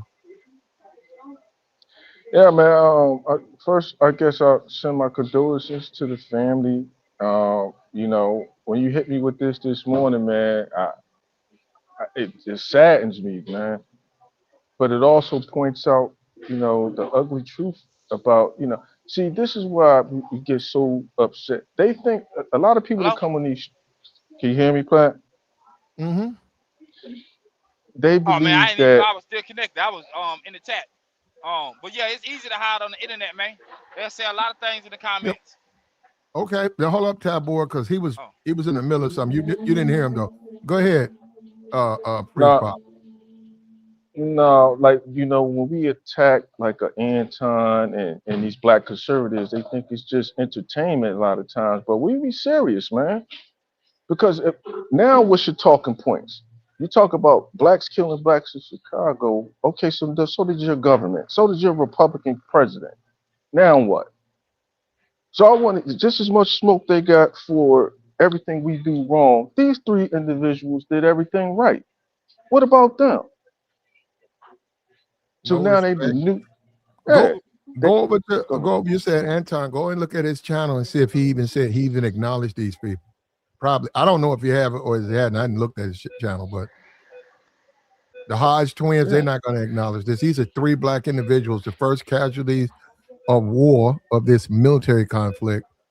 Good people, good, wholesome people. These are the type of people you hope your son brings home, your daughter brings home. These are good, solid American citizens. And are they showing love? Matter of fact, I saw a sneaker fight. I think he was focused on somebody stealing sneakers. Yeah. Jordan. It was somebody stealing Jordans. I said, what about these black American? We got our dead. What about our U.S. service people? They don't care, bro. Well, we should learn their names and regurgitate them every time they have one of them bull crap talking points. Just like we honor Christmas addicts, we should honor these three young black people. And every time they bring up what, go ahead. You want to say something? There's a bunch of black Medal of Honor winners. A bunch of them. So, Yeah, but no, well, go I'm ahead. just saying. No, I got you. Go ahead. Since these are the three latest, now it's like, okay, now what? Now what, dude?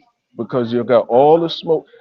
You got all the smoke and all the bad talking points about what we do wrong. And I don't know, they didn't do anything wrong. Matter of fact, they gave their lives so you could get online and talk about your watch and your car and how you balling and going to the game and all that crap. They gave their life for that. And you not gonna say you better have a live stream. You better say something, man. Well, now hold on. Let me just make this is Freeze Pop. I mean, this is an individual up here, Freeze Pop. That's not me, man. I want you to keep doing exactly what you're doing. No, keep doing your thing, brother. I think you was talking about some Jordan. They had a fight over some sneakers. Hey, do another stream on the sneaker fight, man. You know. Matter of fact, I would prefer the Hodge twins, Anton, and all of these racists, these anti-black bigots. I would prefer they not touch this. Let me have this. Let me honor them. You can have the sneaker fights.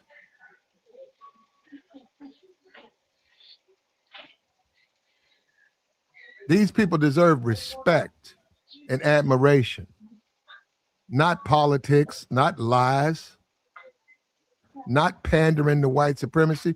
The fake troll, you see, he ran off. He said he was upset about the fact that these people are victims in America and under tyranny in America, and they went over to a foreign country and they lost their lives. He don't want to deal with that. He wants to bury that under the rug. He would rather talk about the sneaker fight. He would rather talk about somebody got in a fight. He would rather talk about somebody got in a fight over some sneakers in Detroit than these 3 God-fearing Americans who lost their lives.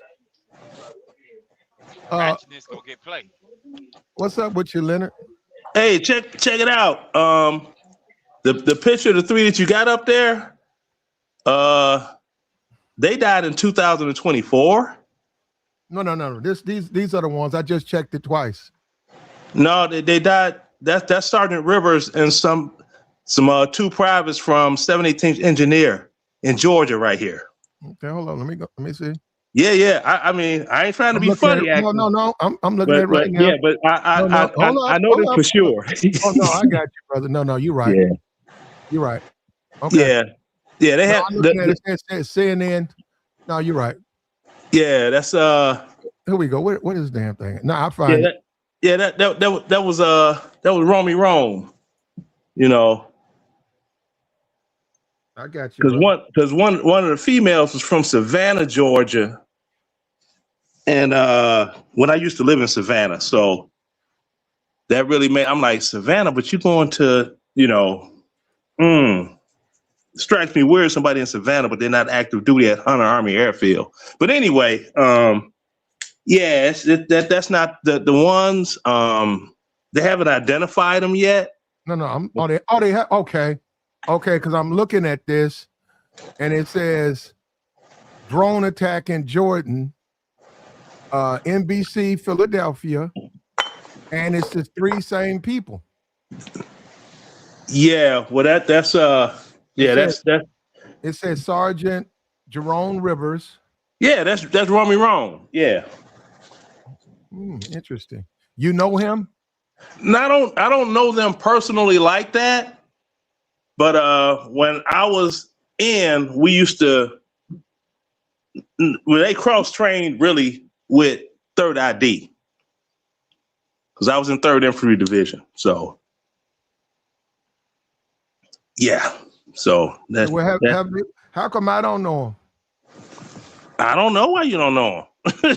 Well, no. I'm serious. Okay, we can change the thumbnail. But what I'm saying is this: don't you think it's wild that we don't respect these people? Look, we got 3 young Americans who lost their lives, and I never heard of them. I'm saying I know about. You didn't? I know about. Okay. I know about the Jordan fight.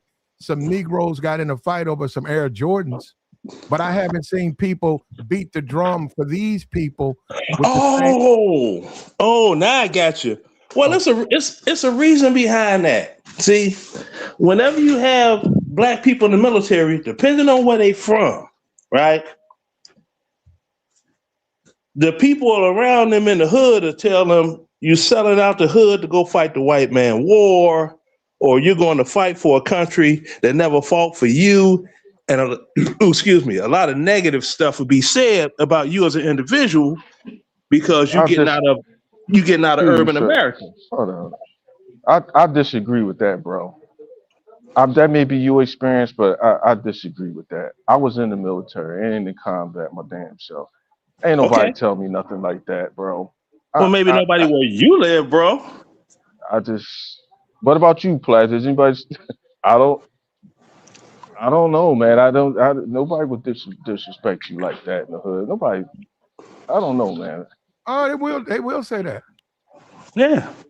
Yeah. In the hood, they're not gonna serve. That's my whole point. Them people ain't gonna serve.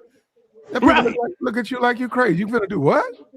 Okay. Well, I'm not going over there.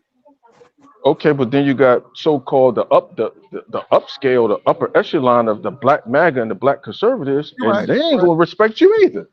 Well, it looks like it. You're right about that. It looks like they don't either. But Well, there are it, those in the black community who have no respect for the military at all. There are. and see, it's a reason for the no respect for the military by Black America. Some people don't know the history. They don't talk about it. See, they don't talk about the fact of the Vietnam War, how many brothers came back here twisted. Oh yeah. The Mhm. overabundance of urban black youth, young men that got drafted in the draft lotto to go to Vietnam. Yep. See what I'm saying? Yeah, Mhm. yeah, But you know, a yeah. lot of I- that, go ahead. a lot of Go ahead. that was considered racism. Look, brother. Yeah. You can be a ultra conservative or whatever. When you talk about the Vietnam War, they considered the amount of blacks that they basically said they swept the ghettos They and did. sent all those Negroes to Vietnam. They would look at that as racism, though. See, we keep Yeah. hold on, we keep conflating stuff. Politics. Okay, you are a Republican. That is a Democrat. From a political standpoint, within American politics, you guys disagree. But technically, we are all Americans. And these people who passed away, and we're gonna fix the thumbnail. These people who passed away, they were Americans. And Yes, they were. we should all share the problem, not make a big deal about it or try to run and point fingers and stuff. Why are we pointing fingers? We have a common enemy. Let's deal with that enemy. But the white supremacist doesn't want to take his foot off the Negro's neck. So he continues to malign the Negro, blame the Negro, attack the Negro. And it's hard for him to continue to do this in the face of valiant behavior. Now we could talk about the 3 that passed away 2 days ago. Hell, they passed away a year ago. Things don't change for me. They went over there and they sacrificed, they lost their lives. Yes, they did. And they still lived on the same thing that black people live under. Well, I mean, now my personal experience, because I don't draw when it comes to this a whole broad stick, right? Because I lost my best friend, firefight, Kandahar, Afghanistan, named the dining facility after them on their, Sheldon Tate dining facility. Okay. And yeah, he was like, when I was at Fort Stewart, he was the only brother that went to bat for me. When all the rest of them, I don't know what they were on, but it was the first time I had been in a chain of command where from the sergeant major on down, to include the section that I was in, there was only 2 white dudes in the section that I was in. There's one dude, he's an Italian dude from New York. We still communicate on Facebook, but that's about it. I mean, I got done real dirty by supposed to be my own people, supposed to be. See, but that's, like I said, that's my experience. That's a unique one, I would say. Has that affected you? No, it ain't affected me at all, because I'm gonna get mine regardless. I'm gonna eat anyway. No, I'm saying as a black man, like, has that affect you, like a disdain for the black community or black Nah, people? Man, all that, a lot of that stuff, like I said, with me, I'm Louisiana Creole in reality, but it's black folk that told me I wasn't black. So I was like, okay. You mean other Creoles? Huh? No, black people. I grew up in Chicago, not Louisiana. Are you Creole? Yeah. I Yeah, heard that too. I'm Louisiana They Creole. don't consider themselves black. Well, I don't know about them, but I grew up on the south side of Chicago down the street from Larry Hoover. I know everybody know him from Inglewood. Got you, but I'm saying you say you Creole, like you saying I know I'm Creole. I'm Creole. Yeah, I know I'm Louisiana Creole. That's my ethnic background, right? Okay, and you have your family's Creole then, right? Right. Well, come on, man. They don't. I'm talking. Forget niggas in Chicago. Okay. You know damn well that Creoles don't consider themselves black. No, I You don't don't know know that? this. I You didn't, don't know that? bro. Okay. I didn't experience that myself personally. You see what I'm saying? Okay. So, I mean, what I experienced was, oh, being called back then light bright Daniel White, zebra baby, Oreo, your mama white, which my mama wasn't white. Because, Creoles are African, French, Spanish, all born in that doggone region. So how's somebody going to be black in the United States, a black American, but you have no African ancestry? That dog don't hunt. So what, we different because I'm light skinned? I mean, come on. Yeah, I You don't know. tell people. I have no idea, man. That's what I'm saying. It's all silly. If everybody just realized, look, we American citizens, let's go get this money. See, as long as you got people caught up on BS, I almost said the whole word. I had to catch myself because I don't cuss on people panels. If people weren't caught up on such BS, right? Mm-hmm. And just get to the man, look, let's talk about the money. Let's get this money. See what I'm saying? Well, It'd be like them small, I call them small hats, but you know who I'm talking about, right? The small hats. I got you, man. Okay. They'd be like, you know what? I don't like you. And I know you don't like me, but you know what? Let's get this money. We can hate each other off the clock. Money. Let's hate each other off the clock, but we're going to get this money. Or at least we friends while the money's getting made.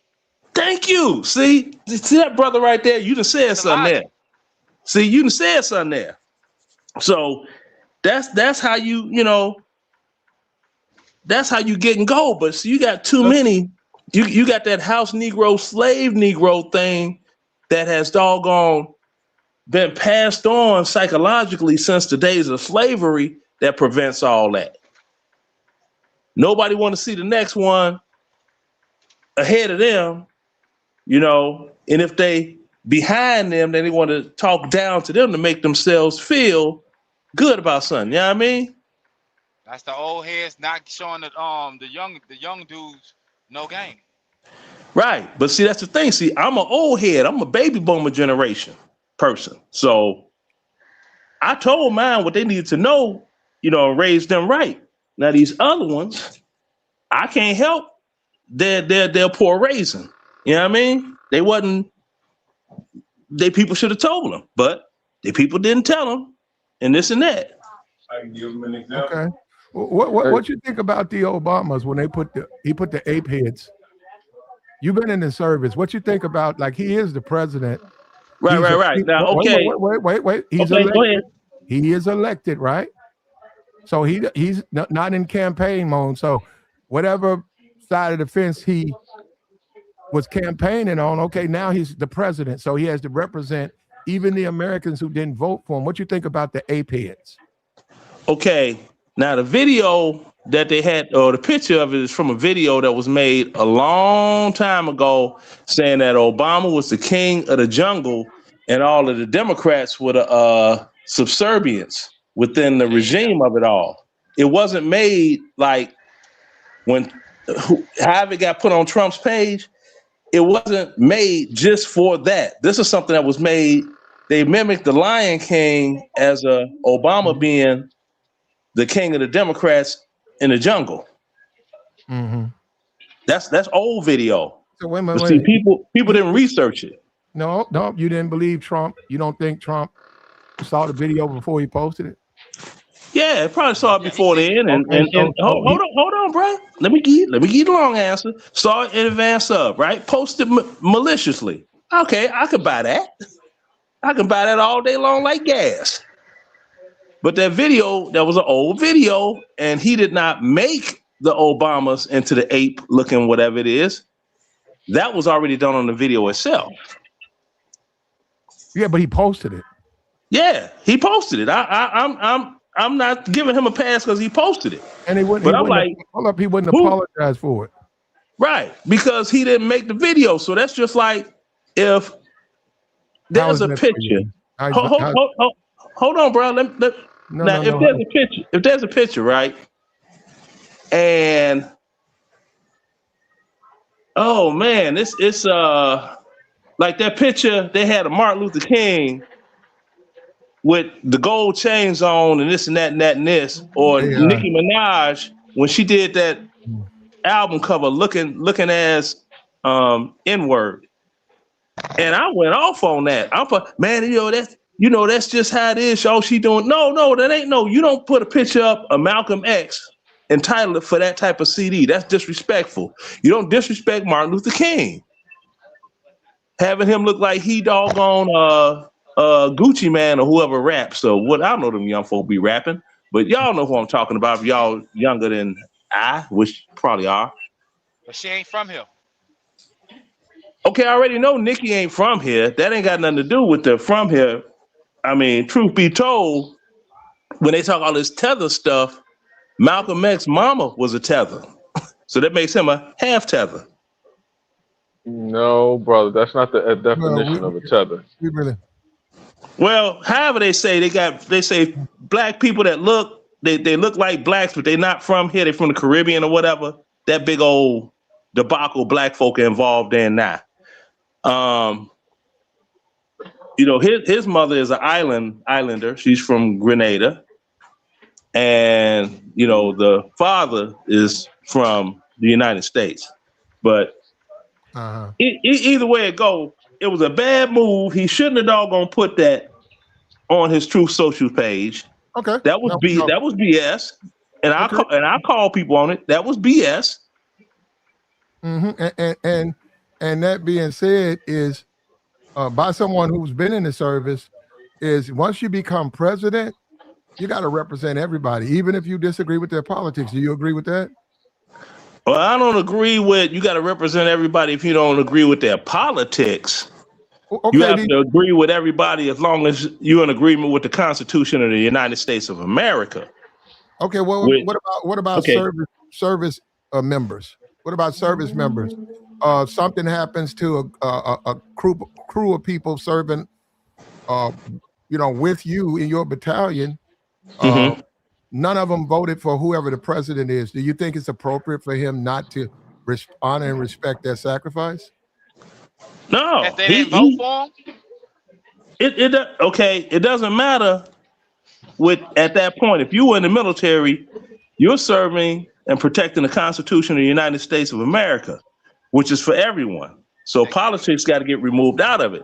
Now, if a doggone elected official, president, since you're talking about president, disrespects those service members, then yeah, they outright wrong. Mm-hmm. They outright wrong for it. Go families. Say again? The families of the dead, when they go. Everybody. So as a president, you need to be aware that you represent us all, and you should watch how you present yourself. And that's what I'm talking about. You talk about putting the ape heads on Obama. I mean, that was just a bad thing to do because you're the president of the United States. Now you got family members coming to see you. They want to be, got to pick up, be honored for their sacrifice and their loss. And you've set a climate where a lot of them people probably ain't gonna come see you. And now, I don't know. I went with the picture that was presented to me. Those were the members who had lost their life. What I'm saying is they're withholding names until they notify. Right.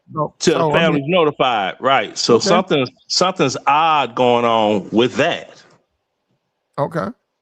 Well, that being said, though, I can tell you right now, because it happened.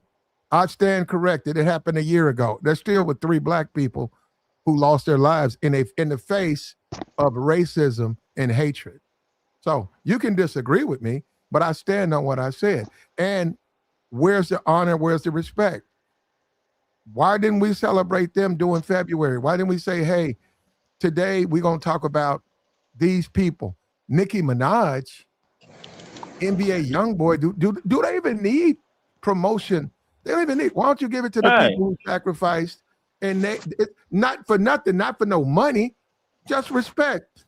Right. But okay, now the thing about it, like I said, with me knowing as of the 3 soldiers, because they were in Georgia, where I'm at, That's the reason I'm really familiar with this. Those 3 soldiers for the thumbnail, and like I said, no dinging you on the thumbnail. You know, Biden was in office when they died. Okay. The 3 on the thumbnail. Biden was in office when they died. Okay. Last year? No. They died. That was 2024. Okay. It's 2026. That was 2 years ago. No, I know it's 2 years. I'm trying to see. Okay. Biden was in office. Right. So well, actually, Biden was in office, but Biden properly accepted the bodies. He properly thanked the families. He hadn't made a situation where the families don't want to talk to him. He didn't do that. Yeah, if you look at the video of the bodies coming in, if they still have it on the internet, you know, you would be speaking differently.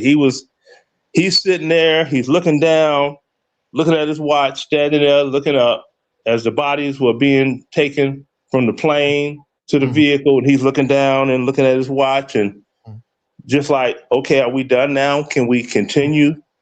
I mean, that's. But he was there, right? Yeah, he was there. But the bodies are not even back here yet. But he was there. But he's still the president, and he was there. Right. Now, check this out. The president can't be there for every single one either. I never said that. I know that you. I know you didn't say that. I was just putting it out there for the audience. When Biden was there, he was there for the bodies coming in. Oh, he looked at his watch. He still was there. Now, it's very possible. Now, we don't know this. We got to figure out what's going on with these new bodies. But it's very possible that Trump won't even be there, especially if they're black. Well, okay, that could be said. Let's just wait and see. That's all I could say. Because when it comes to the president thing, the black thing, the white thing, the one thing I could say as of that, I know disabled veterans that are in Democrat cities, states and stuff, they catching hell trying to get their benefits. I know disabled veterans that are living in Republican states that are 100% total and permanent disabled on paper. They good. They getting their money in red states. Mm-hmm. So make sense to me, you know. Yeah, well, once that's politicized, and I don't see why politics has anything to do with a returning service member. They go and they get their medical, all of their benefits. Right, but it happens in blue states. They put these veterans through hell. I mean, you're saying that, maybe you know. I'm not. Nobody. No, I know for sure. I'm giving you from personal experience. I know soldiers. They have a format that they go through. It's a review process. It applies to everybody. It's not nothing about politics. And another thing is when you say blue, red, I mean, you go under the premise that people even vote. I know a lot of people, they've never voted. They don't care about no politics. But they were still shaped by it. Yeah, there you go. It's shaped by it. And the thing is, it doesn't matter about who don't vote. It matters about the amount of people that do vote. We're all influenced and shaped by politics, but that don't mean you got to participate in the process. And that is very true. But if I never voted and I fought in a war and I did 5 years, 6 years, I got out and I got I got documentation and I go to a VA and I've never voted. Should I be okay? Well, are you a Democrat or a Republican? Because I'm saying, what does that got to do with my injuries? Well, it has nothing to do with your injuries, and it's your right as an American to vote or not to vote. Now, I'm not saying anything about that part. What I'm saying is about the people in charge in these certain areas that are Democrat run. The veterans are getting cheated. Whereas you got these areas where the Republicans are running the show and the veterans are being taken care of monetarily through the process of what is it called? It's been so long and I'm old. The process of when you put your claim in your percentages and thus and so, blah, blah, blah, blah, blah, blah. Like in payment rating? Real rating. Thank you. Thank you. Thank you. Thank you. Yeah, because there's some guys that I know, you know, they talk to me as if I'm some type of subject matter expert. And I'm like, no, well, you know, your daughter got 100% total and permanent. Yeah. And your son too. Yeah. And you got it. Yeah. So what did you tell them? Get your medical documentation, stay on top of all your medical stuff. And when it's time to ETS or retire, whichever comes first, keep going to the VA. It's a constant presentation of paperwork. So now all of them, they good. I'm good. I know people, you know, some fellow Desert Storm vets. I didn't go to Desert Storm. I missed it. And I hate that.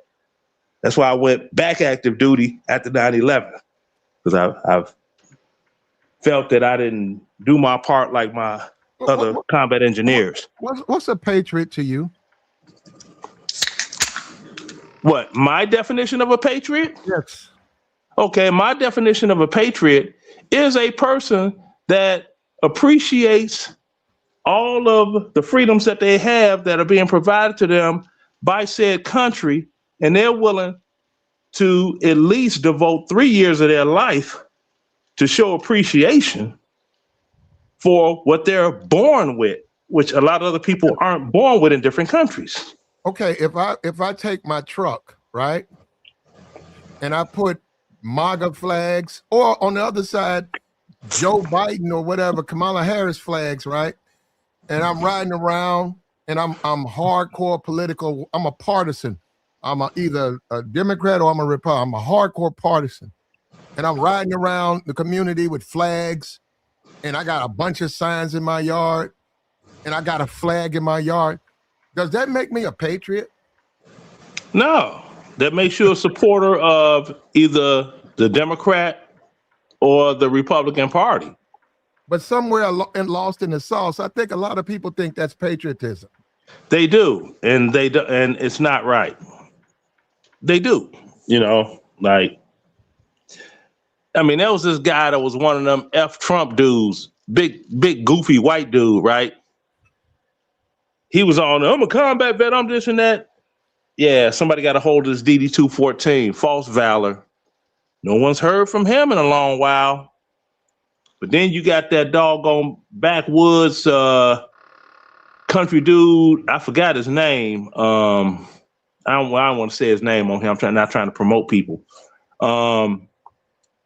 With the doggone missing tooth that gained social media notoriety. He's being paid to do what he does.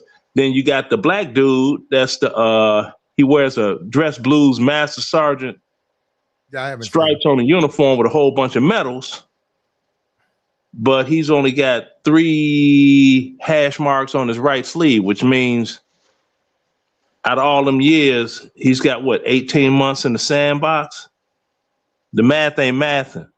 What's the sandbox? Sandbox. That's what we called Iraq. Oh, makes sense.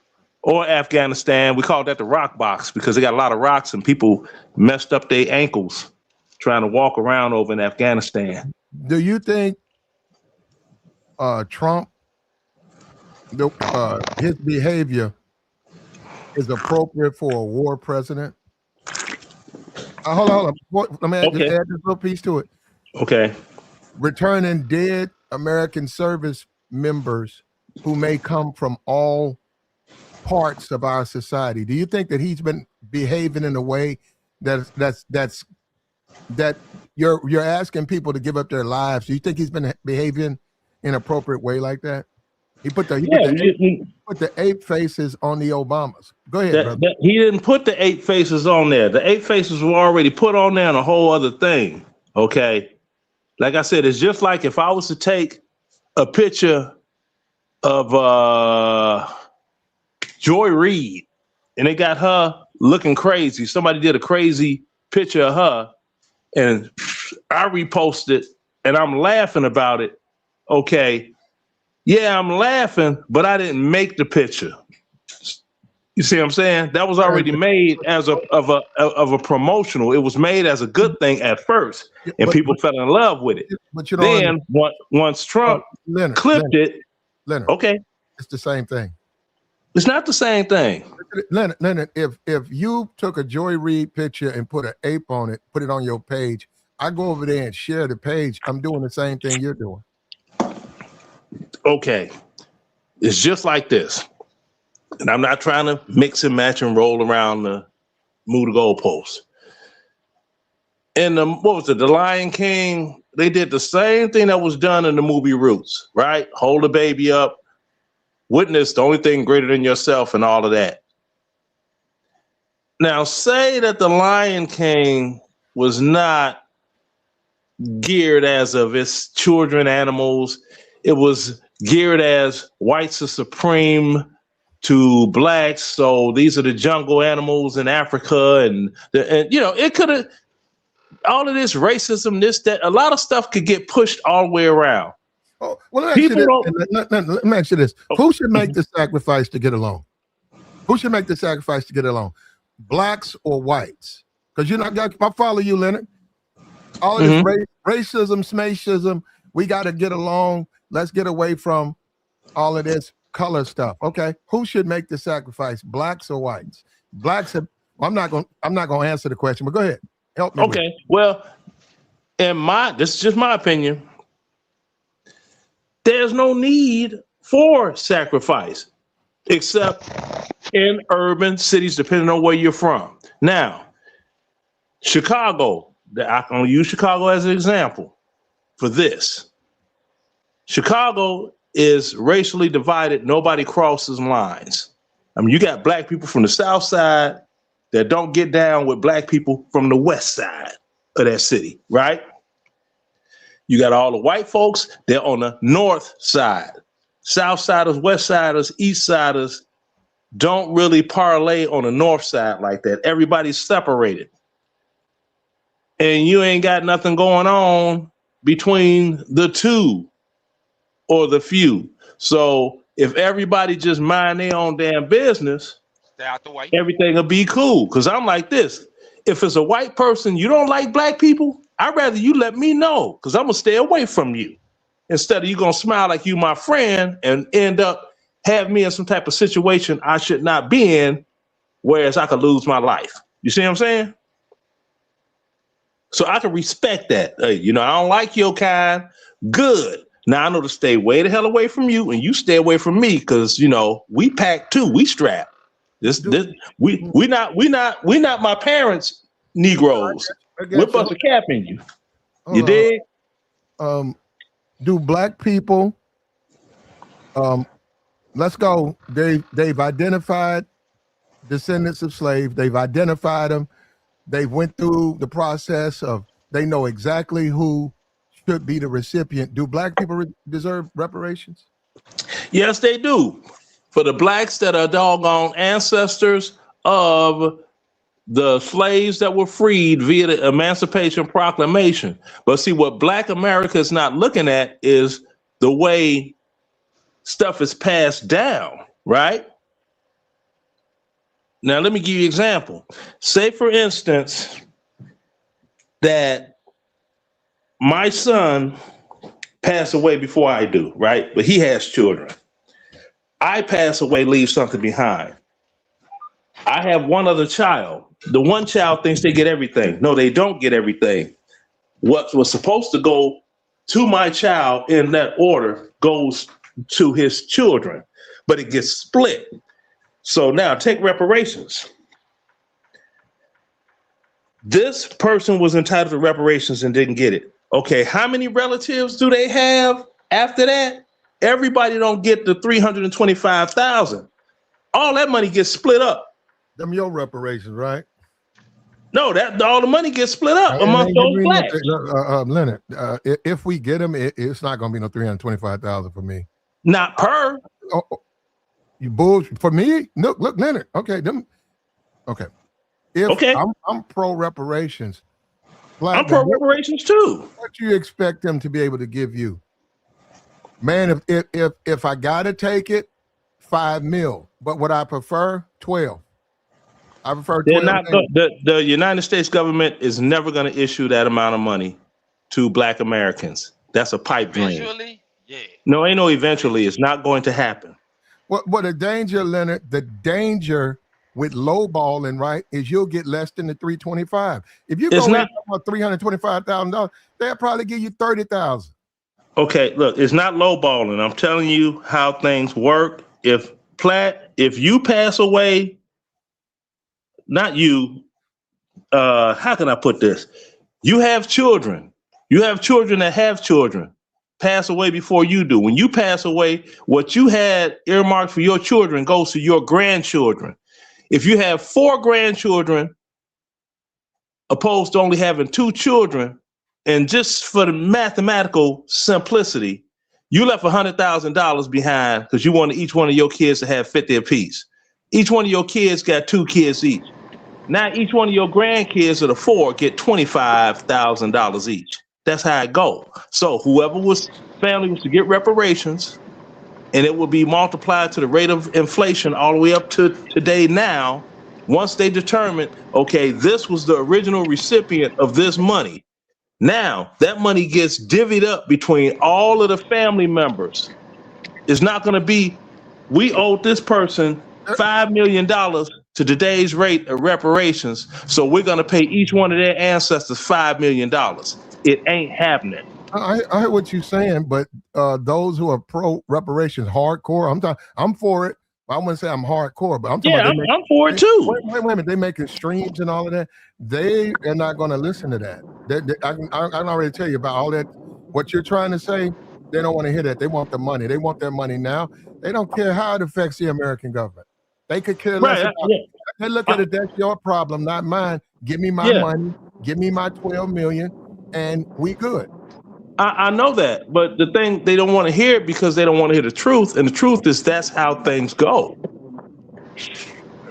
See, Well, that's what the truth. That's what the truth is. I mean, I'm not trying to argue with those people. I'm like, look, this is the truth. I mean, it's as true as once we born. How can we as black men? How can we convince MAGA?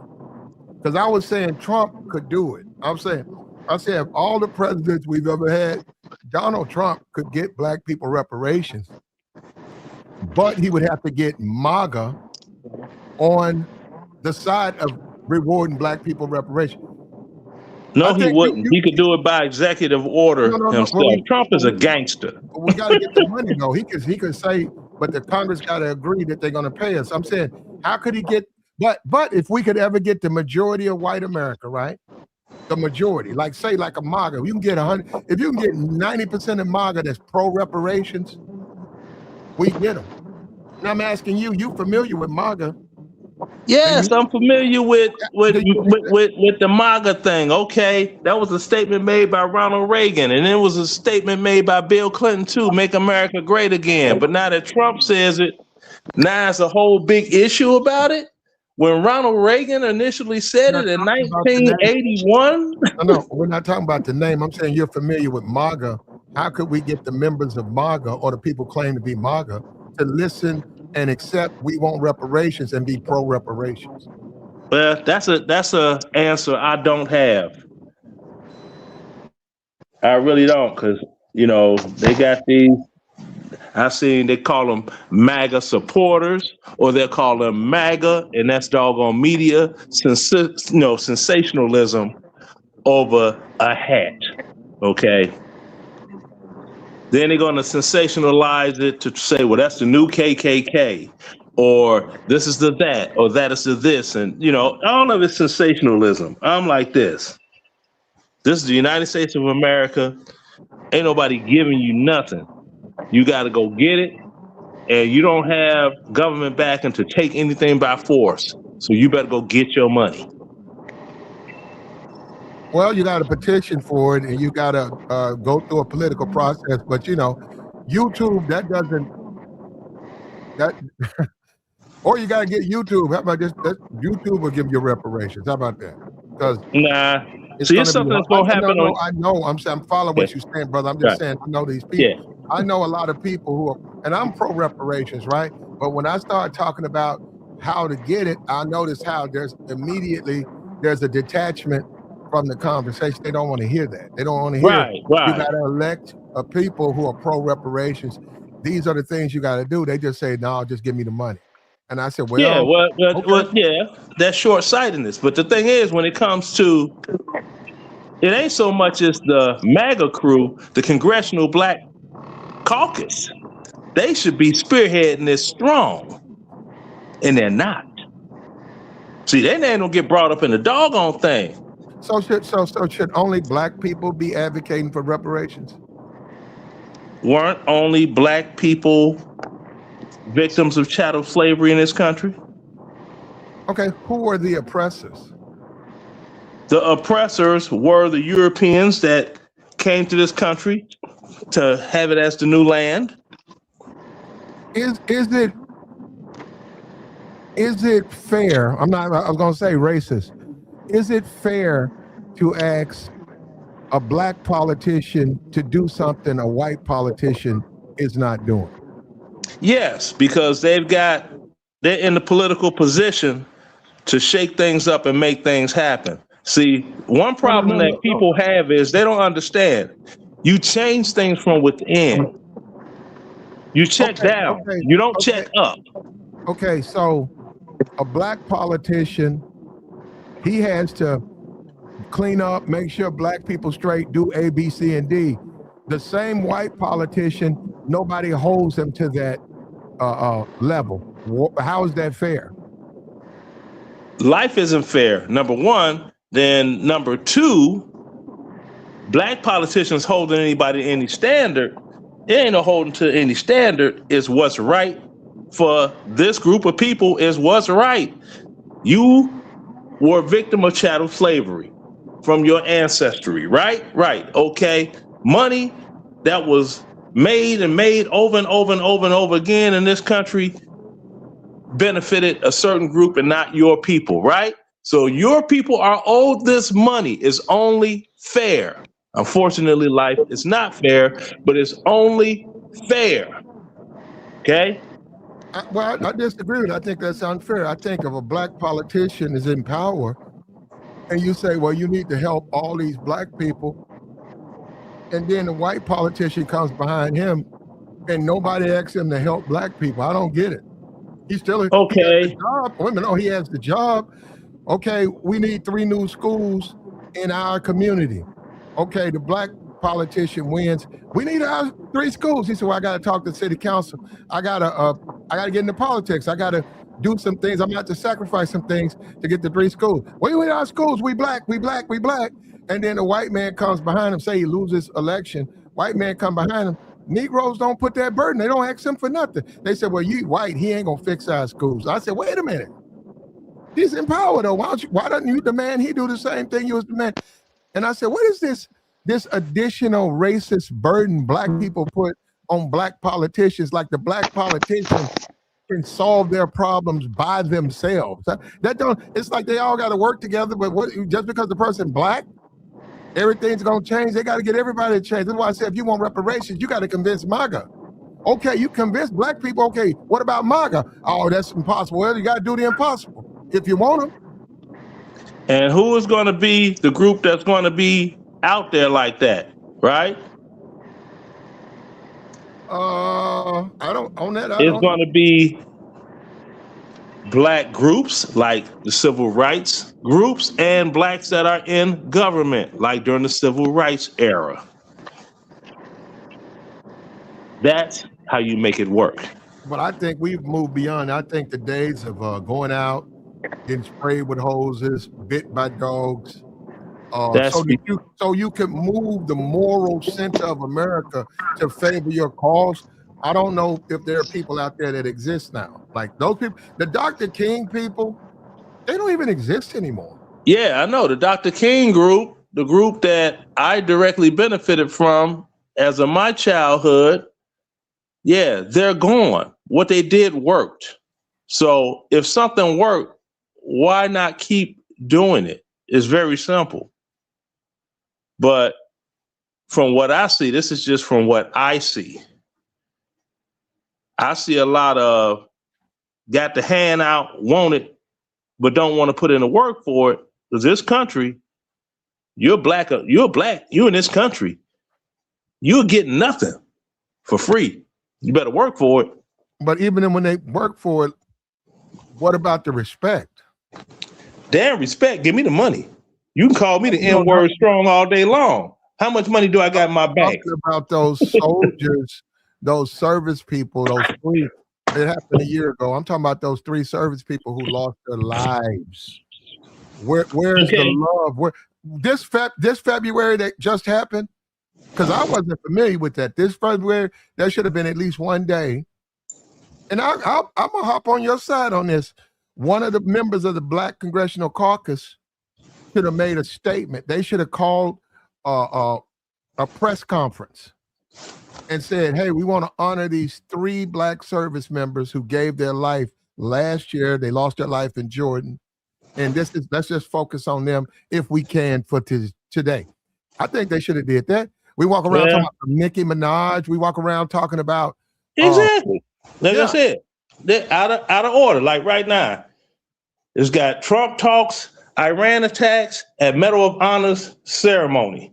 Okay, and the undertype before then speaks on the 6, not 3, 6 service members who have lost their lives in, what is it, Operation something Fury? So it's 6 now. It's not just 3, it's 6. No, I'm talking of one last year.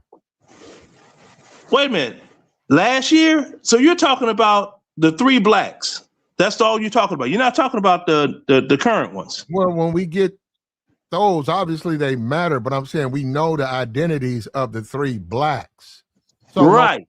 And therefore, I don't feel Black people are treated the same as white people when it comes to even Medal of Honors and service like that. So I'm saying, why are the sacrifices of these 3 service members forgettable, right? By others we're constantly reminded of. Now, these new ones, when it comes out, we'll find out who they are. Right. We'll find out who they are, but we don't know just yet. But these particular 3 here, these 3 here, they got great tribute down here in Georgia. Okay. Great, What did they do? Great tribute. Help me out with that. What did the people of Georgia do for those 3? Man, you had school cancellations. Okay. You had, this is where they're gonna have the one of them, as a matter of fact, what's that big church? That dude, he got the wife with the fatty. I forgot. It's a mega church, and she got talking about Jamal Bryant. Yeah. With the one with the fatty. Yeah, they had her. Believe me, he got. Go ahead. No, but I'm saying they had her funeral at his church, and it was a whole doggone. Now we talking. It was a ridiculous amount of military members from all branches that were reservists in uniform, sitting on the right-hand side of the church, taking up a whole. I was just like, look at this, and it made me feel bad because I wasn't there. I was watching it on TV. But Leonard, I'm a Black man in America. I pretty much keep up with the news. How come? I get it. That happens in Georgia. How come no politician stood up and made a statement about those 3 blacks who lost their lives? How come no presidential candidate? How come nobody really made a big deal about it? That's what I'm saying. And I'm saying we just had a whole entire Black History Month. How come nobody said, hey, what about the Black service members? And I'm gonna say this: a white dude, he's a racist. He said, I don't like niggas. And he was in the chat box. He said, but I don't understand y'all. He said, y'all sitting around here talking about Young Boy and Nicki Minaj and George Floyd. He said, y'all don't ever celebrate the Medal of Honor winners, right? And he started rattling off names. And I went and I checked them. I said, yeah. I said, you know what? Why don't we? I know he was talking about black men who gave their lives. They saved 10 people. This black woman did this. This black man did this. Vietnam, this black man was awarded the Medal of Honor. I said, you know what, man? He making great sense. You know, he's a racist, but he making sense. So this whole time we're talking about these 3 people I put up, but you know what? I didn't know. And that tells you something about this society. We don't celebrate black people when we do great things. Mm-hmm. And Well, I tell we you. need to fix that. We need to fix that. Because it's not entertaining. It ain't no money in it. Thank Even you. online. See, They man, not go big up. Say, fam, listen, hear me out, Platt. Hey, if they do that with, if a white politician do that with some black folks, then they go expect them to do that for they folk. And once that's a slippery slope. You talking every day, there's gonna be a military cat somewhere gone, and they gonna wonder why they family member didn't get put up or get honored in the same way that they honored us, no matter what month it is. See, like you can't please everybody. Yeah, and that's the thing, and it's the thing that I would be telling different people, right? Urban America, talking about, you know, I'm a soldier, I'm good, all this hood babble. It's like, all right, cool. You get smoked, a GoFundMe page goes up. Somebody in the military gets smoked, their family gets $500,000. $100,000 within 72 hours of the person's death. That part. And y'all got some nice policies. Like if they pass, they get the land. Like y'all got a whole lot of insurance things. Man, yeah, you can't make that type of sense to people. They ain't looking out for each other in the hood. But hold up, and I get that. The danger of that, right? And there's a danger in there. If you make a big deal about your survivors' benefits and stuff like that, you are taken from the sacrifice of that son, that daughter, to those members. Look, of course they're going to get that. But I still want you to respect my kid. I still want the Gold Star family. I still want to be respected. Of course, and see this, hold up. This is the Negro. All you got to do is give a Negro a few quarters and he gone. Well, see, it's not so much a few quarters, it's they ain't gonna respect that anyway, because they can't see the significance of it. See, it's like this here. I go to basic training, AIT. I come back. All right. Is it a party for me on the block? Hell no. Now, my nigga Jay, he got caught, you know, he had to do 5, right? 5-year stretch downstate. He hit the bricks. Oh man, Jay getting out, man. We gonna turn up. Big old block party. Okay? All day. And he told me, he is like, man, Leonard, that I'm talking like he told her, man, Leonard, you know, they shut that cell. Man, my soul was hurt. I was humbled in that cell. But then I look at everything, it's like, ain't nobody do nothing for me. Ain't nobody put that on my books, none of that. You know, and I come back, they want to have a big party. You come back, hey, you know, I'm here, you know, I'm your neighbor. Your peoples is here. Oh, you back from Iraq? Or you back from Afghanistan? Yo, what's up, man? Let's get a little something to drink or something. Where everybody else at? Where folks them at? Where folks them at? Where folks them at? So that's why I don't mess with them no more, man. Your people put stuff on my books. You put stuff on my books. You over in the war, but you can manage to put little paper on my book. But Leonard, I'm familiar that you have a history with the military, right? You don't even know it, Leonard, but I'm talking about 20, I don't know when you came on YouTube, 2017, 16. I know you was a big Trump supporter because I seen because I'm a Republican. You was anti-Black Lives Matter. I think that's the one I saw. Yeah. Yeah, okay. So that was before I even joined YouTube. But what I'm saying is, why don't we do that? I'm a veteran.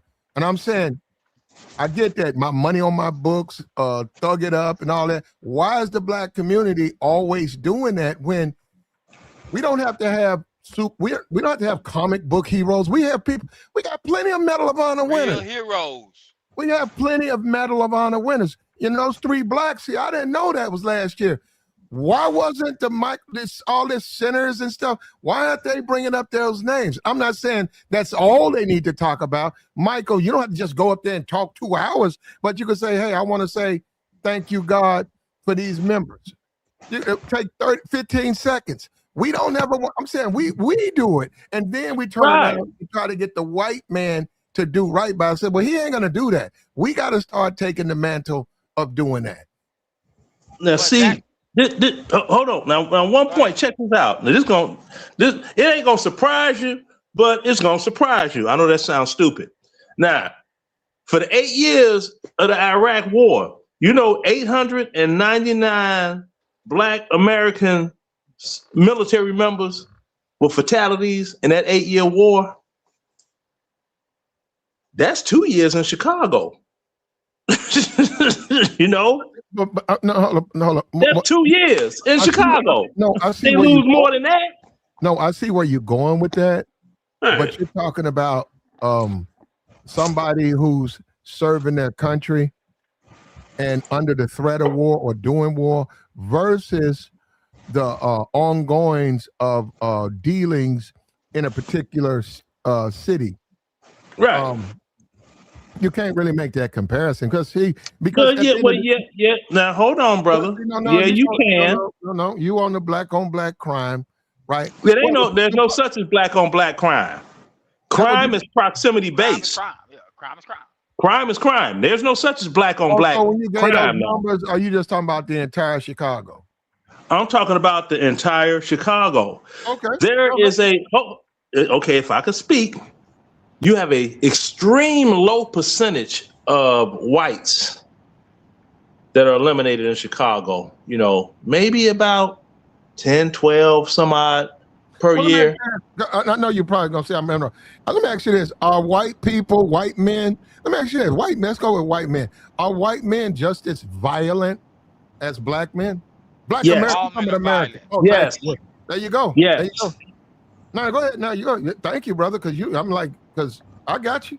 And you know what? And I think a lot of times because of the brainwashing and the media, we think they're not.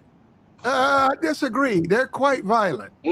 What? Yeah. Now, and I'm going to tell you something else that's going on. I'm going to tell you what's going on in Georgia, the state of Georgia. Black men have become so white adjacent that they're doing if I can't have you, nobody else will. So they take out her, the kids, and themselves. That's going down. The problem with that is the sentencing. Guess what? I actually 1,000% agree with conservatives or Republicans when it comes to crime. I've never understand why the Democrats are so soft on crime. Now I get it. That's my nigga, and we thugging, and I want to come back to the club and smoke with them. No. And then they're doing it to black people. I'm like, nah, man. If he takes somebody's life, he got to do about 30 years. Oh, come on, man. Let him out in 6. Man, fuck that. That's why they're doing it, because they know they're going to be out in 6. Got to give them 30. Then maybe they won't do it. Don't you realize? They don't even understand that. It should be. Hey, can I say I agree with that. My brother did it, and he got 30. Go ahead, Tabar. I had just this Mr. P, 1983. I just finally got on. Okay, we're gonna come right to you. We're gonna come right to you. Go ahead, Tabar. I'm far back. Go ahead, Tabar. Okay, so you was just saying why we don't big up each other. I mean, man, that starts back in our family. That's our mama. Like for me, my aunties and my uncles, they feel a way about each other when they have childhood issues. So they end up bringing that into their kids, and now as cousins, we ain't close like we used to be when we was kids. And now we carrying our own parents' trauma. So we ain't looking out for each other. And then to expect for somebody outside of our at least family lineage to look out for us, man, that's crazy. Wow, you ain't looking out for each other. So now you want the Is it me or am I not hearing? Huh? We're gonna come to you. Just hold up. Are you done, Tabor? Yeah. No, I couldn't hear anything. It's the sound. Go ahead, Bernard. Don't worry about it. Go ahead, Bernard. We can't go through all of that right now. Go ahead, brother. You said 1983. Go ahead. You want to make a statement? Go ahead, brother. I didn't want to make a statement. I came on listening. I had made all my statements while I was typing away. So what's your thoughts? Now I'm still black service members not being respected the way they should be because they're black. What's your thoughts on that? All right, well, I guess I can't really say on how they're not being respected because I don't know. Because when I got on, I'm not sure how long you were on, but as soon as I seen those pictures, I had text and I said, that's not from this year, that's from last year. But you didn't respond, so I just let it be. But when the other gentleman got on. Okay, somebody put up a post and they used their pictures talking about what happened 2 days ago. Yeah, but the whole point that did happen a year ago, right? That did happen, right? It did happen. Okay, So what I was going to say was, go ahead. I'm sorry. Go ahead. You go. Okay, so you said the disrespect. If I recall correctly, actually Donald Trump showed up to the female soldiers. He showed up to their parents' house to show them his gratitude. So he went to the house. No, because I didn't know that. No, sir, but I'm sorry. I don't know. So Donald Trump, when he was running when he was campaigning? Not exactly. He became president. Either it was during he was campaigning or right after he became president. I'm not sure. He went to the home of the black. I think he went to the female's house, her parents' house. Okay. They received him. He was happy to see him. Yeah, for sure. They came to the White House. They came to the. Now we're talking. That's what I'm talking about, though. That's the president. That's what he's supposed to do. So that's what the president's supposed to do. No monkey heads on no Obamas. You need to be a president. Nah, look. When you said that, like, of course, I don't fuck with that shit. You feel me? Even though he said, "Oh, it wasn't me," and I know that wasn't from. Well, it don't even matter what it was from. It just was. That was crazy right there. You feel me? That was just. That's what get the crazy. No disrespect, the crazy, respectfully, the white people going like they can start doing shit like that again. You know what I mean? Like, you better get yourself in order now. But that was crazy. But I did see him when those three troops, because I remember it was in Syria, and then I was like, damn, it was all black. You know what I'm saying? And then he did come to the female, their parents. Good for him. To their house. And I'm. Hey man, a president is a president. He's got to act like a president. Okay? I don't know if he went to the other dude's cribs, but he definitely went to the female. He went to hers, and it black support all of them, man. All of you, and he's got to deal with all of these bodies being returned because as a president, those are your people. I mean, for sure, you're gonna have to deal with this, but listen, the only thing I can say is I have so many members of my family in the military, and I just haven't heard anything bad yet. You know, of course they like I don't want to go to war, but most of them telling me like, yo, those people over there, they've been reaching out for help. You know what I'm saying? Like, we might not see it on the news as much, but I don't really follow the independent news anymore. I don't really listen to CNN, and I used to only listen to that. Now I kind of follow YouTube, independent media, and my family members who are in the military, and they like, oh, these people they kind of been asking for help, you know. But I know it's more strings attached than just that. You know, I definitely know that. 1983, should black people join the military? Absolutely. If you're talking to an 18 and a 19-year-old, and they ready to begin their journey, they've never been in no type of trouble. They're ready to begin their American journey with their lives, get kids, live, prosper. And they both had a question to you. No. They had a question, should they join the military? How would you respond to that? No, the military should be men who've already enjoyed their youth, and that's it. The military, you should have to be at least like 26 to 30 to join the military, in my opinion. Because I just feel like young kids, you haven't got an opportunity to do anything. I was the one who said that I was going to join the military. Me and my brother, well, he's not my brother, he was my best friend. We were going to join the military on the buddy system. But what happened was 9/11 happened as soon as we graduated, and I was just like, damn, we gotta go to war. My grandmother was the one who was like, Mhm. You got to live your life, baby. Like, nah, you got to grow up first. Don't go do that first. Your grandfather, my grandpa, my damn near everybody, you know what I'm saying, joined the military. My grandma was like, baby, I want you to live your life first before you think about joining the military. And one of the biggest problems with Vietnam, no, and I'm feeling you, brother. My grandpa was in World War II. And you know what I'm saying? It just went from there. Went to Vietnam. No, one of the biggest problems with Vietnam for black men, and I'm sure it was, I don't know what the black female or whatever they could go, couldn't go, only did, menial. I don't know. I'm just talking about black men. One of the biggest problems with Vietnam was they swept the ghettos clean with Vietnam. They sent them, I saw all them black soldiers over there. And in many cases, those black soldiers would be 2, 3 of them in a regiment of 15. And because a lot of them who lived, they've talked about it. They would make the black soldier go ahead 10 feet and look for mines, like test for mines. And I already know, bro. I already know. They said the problem with that was this. They didn't know if it was a request in a sense of you the lowest ranking, you got to do it. Because guy was saying he wasn't the lowest rank.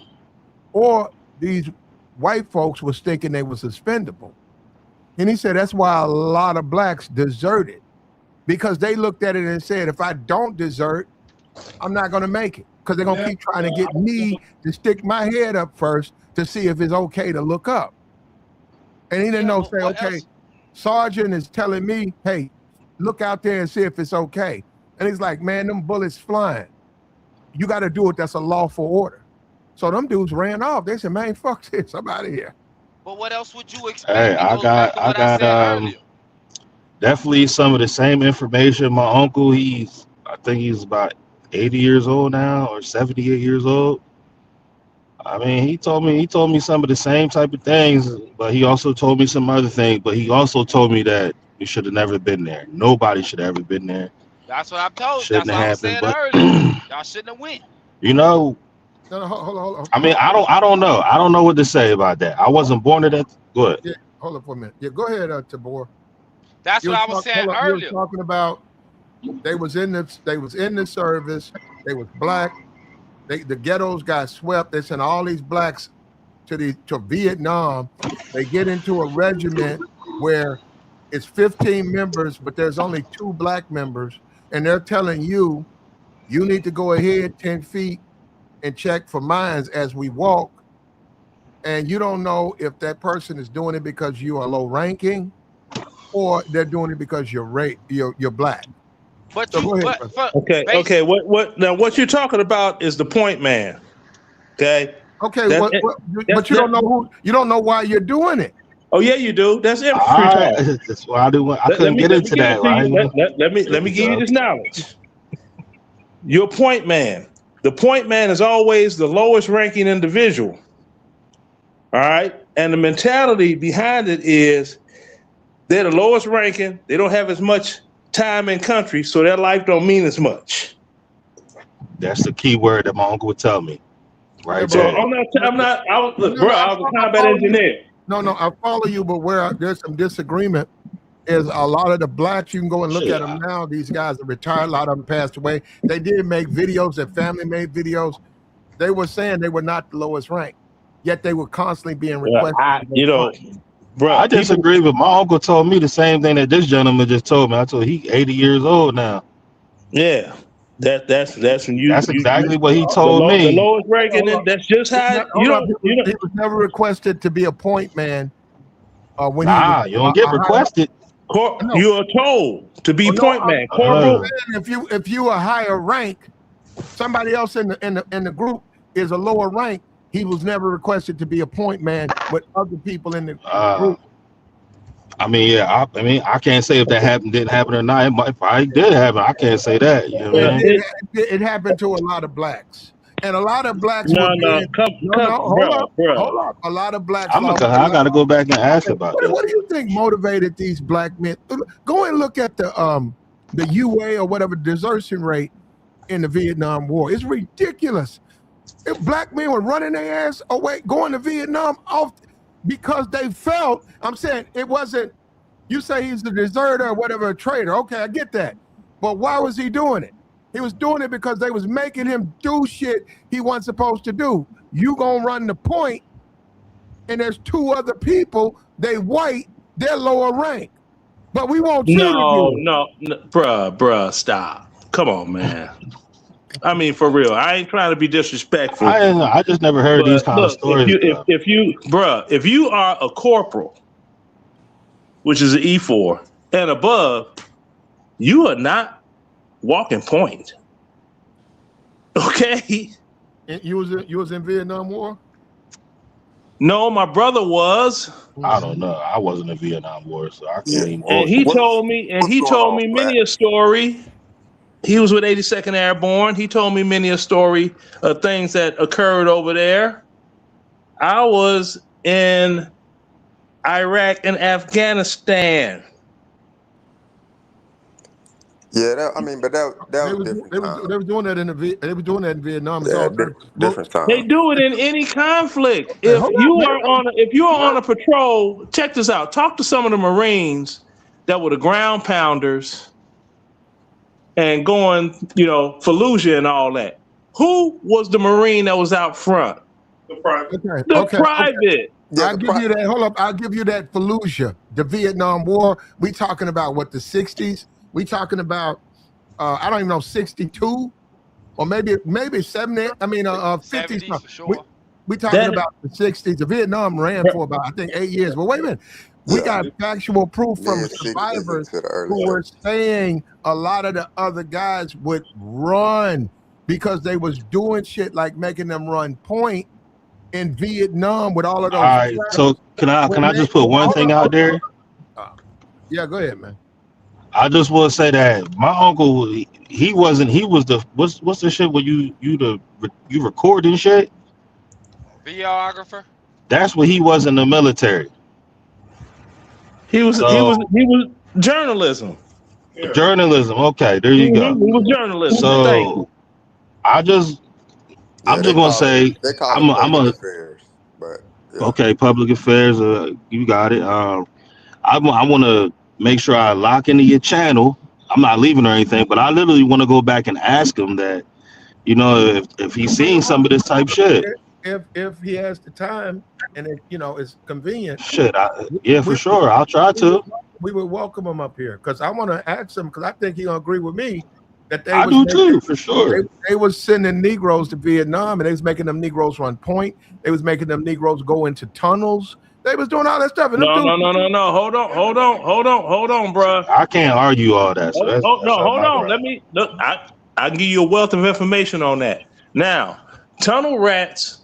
Those were the very, very short, like the 5'2", 5'4" individuals. Mm-hmm. So if you were short like that, you were in the infantry, you were a tunnel rat. That's what you did. Yeah. Okay. Yeah, So it's not everybody going to Vietnam was a whole other animal of warfare, and you have to realize. Hold on, one quick statement. You got to realize.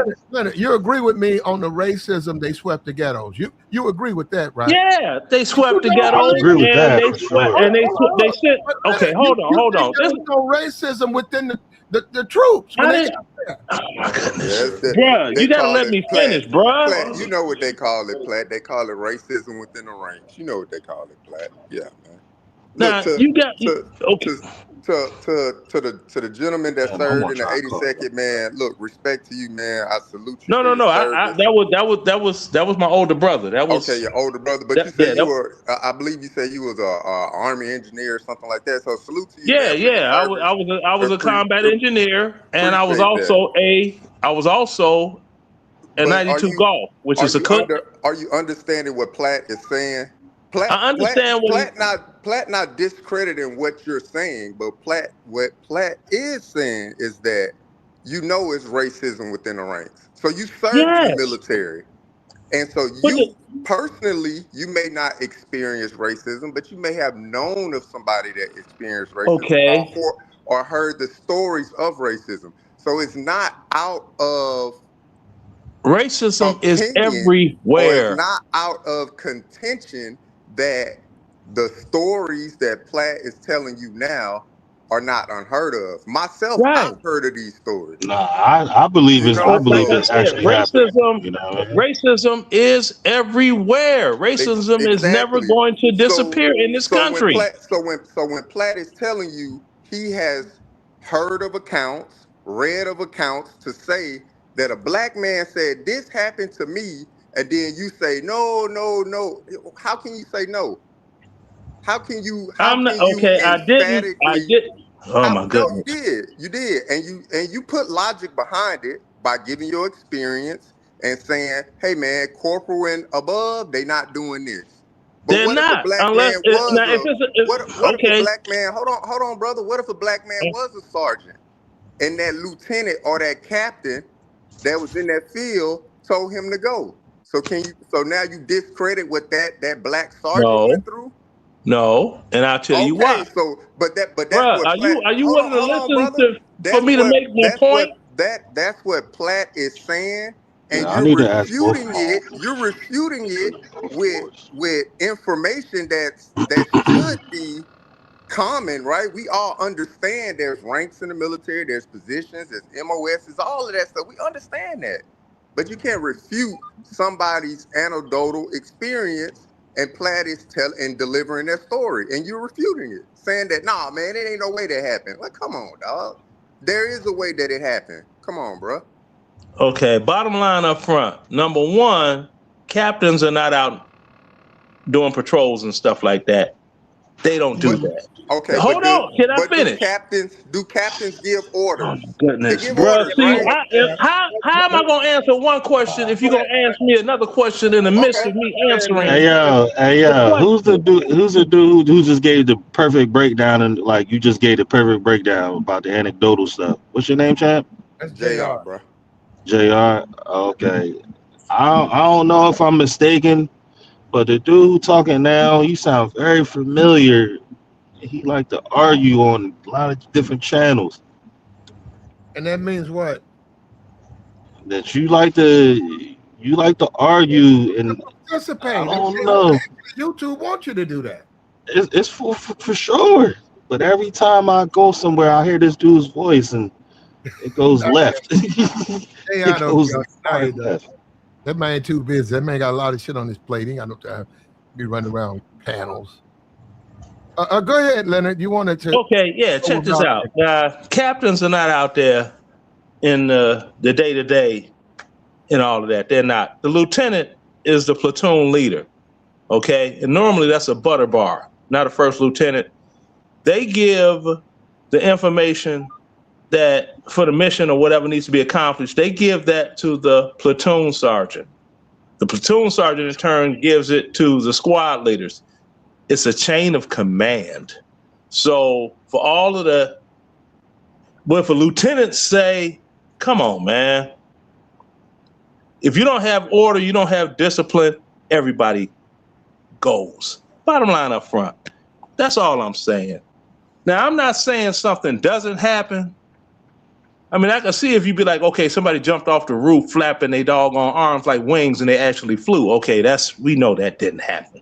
That's a definitive. Leonard, this is the See? problem, Leonard. You don't have to like Black Lives Matter. You don't have to like liberals and all of that stuff. But Leonard, whether you like it or not, what those Black Americans went through in Vietnam is unthinkable. It's unthinkable. Exactly. Just like the ones that went through that in World War II is unthinkable. Just like we who were in Afghanistan and Iraq war, anybody that was in the military that was not boots on ground in the Middle East. Speak on what you know firsthand. I was boots on ground. Okay, well, you're talking about a different wars. You talking about a It different don't matter time, though, about brother. war is war. No, War is you're war. talking about Leonard. We're talking about Nam, and you said World War II. World War II was worse, but no. The thing about Nam was the amount of African Americans who were in it, and then it turns out they was just putting people. If you got a minor offense, they gave you, we're gonna put you in jail, or you got to join. And then when those people were getting there, they were putting them on point. And there's plenty of guys that they're still living now. They'll tell you I had to work point. There was all types of people. He said, every time I looked up, I worked point. Every time I looked up work. And I know other servicemen, they said from going back to base, who told me they gonna run. And he's like saying, who's back there? He said, I'm out, man. He said, fuck that. I'm not gonna lose my life over here. They keep trying to use me to check for mine. He said, wait, I know I'm gonna hit. And then Vietnam, they knew that Vietnam, the Vietnamese was going to receive them. Vietnamese weren't gonna hurt them.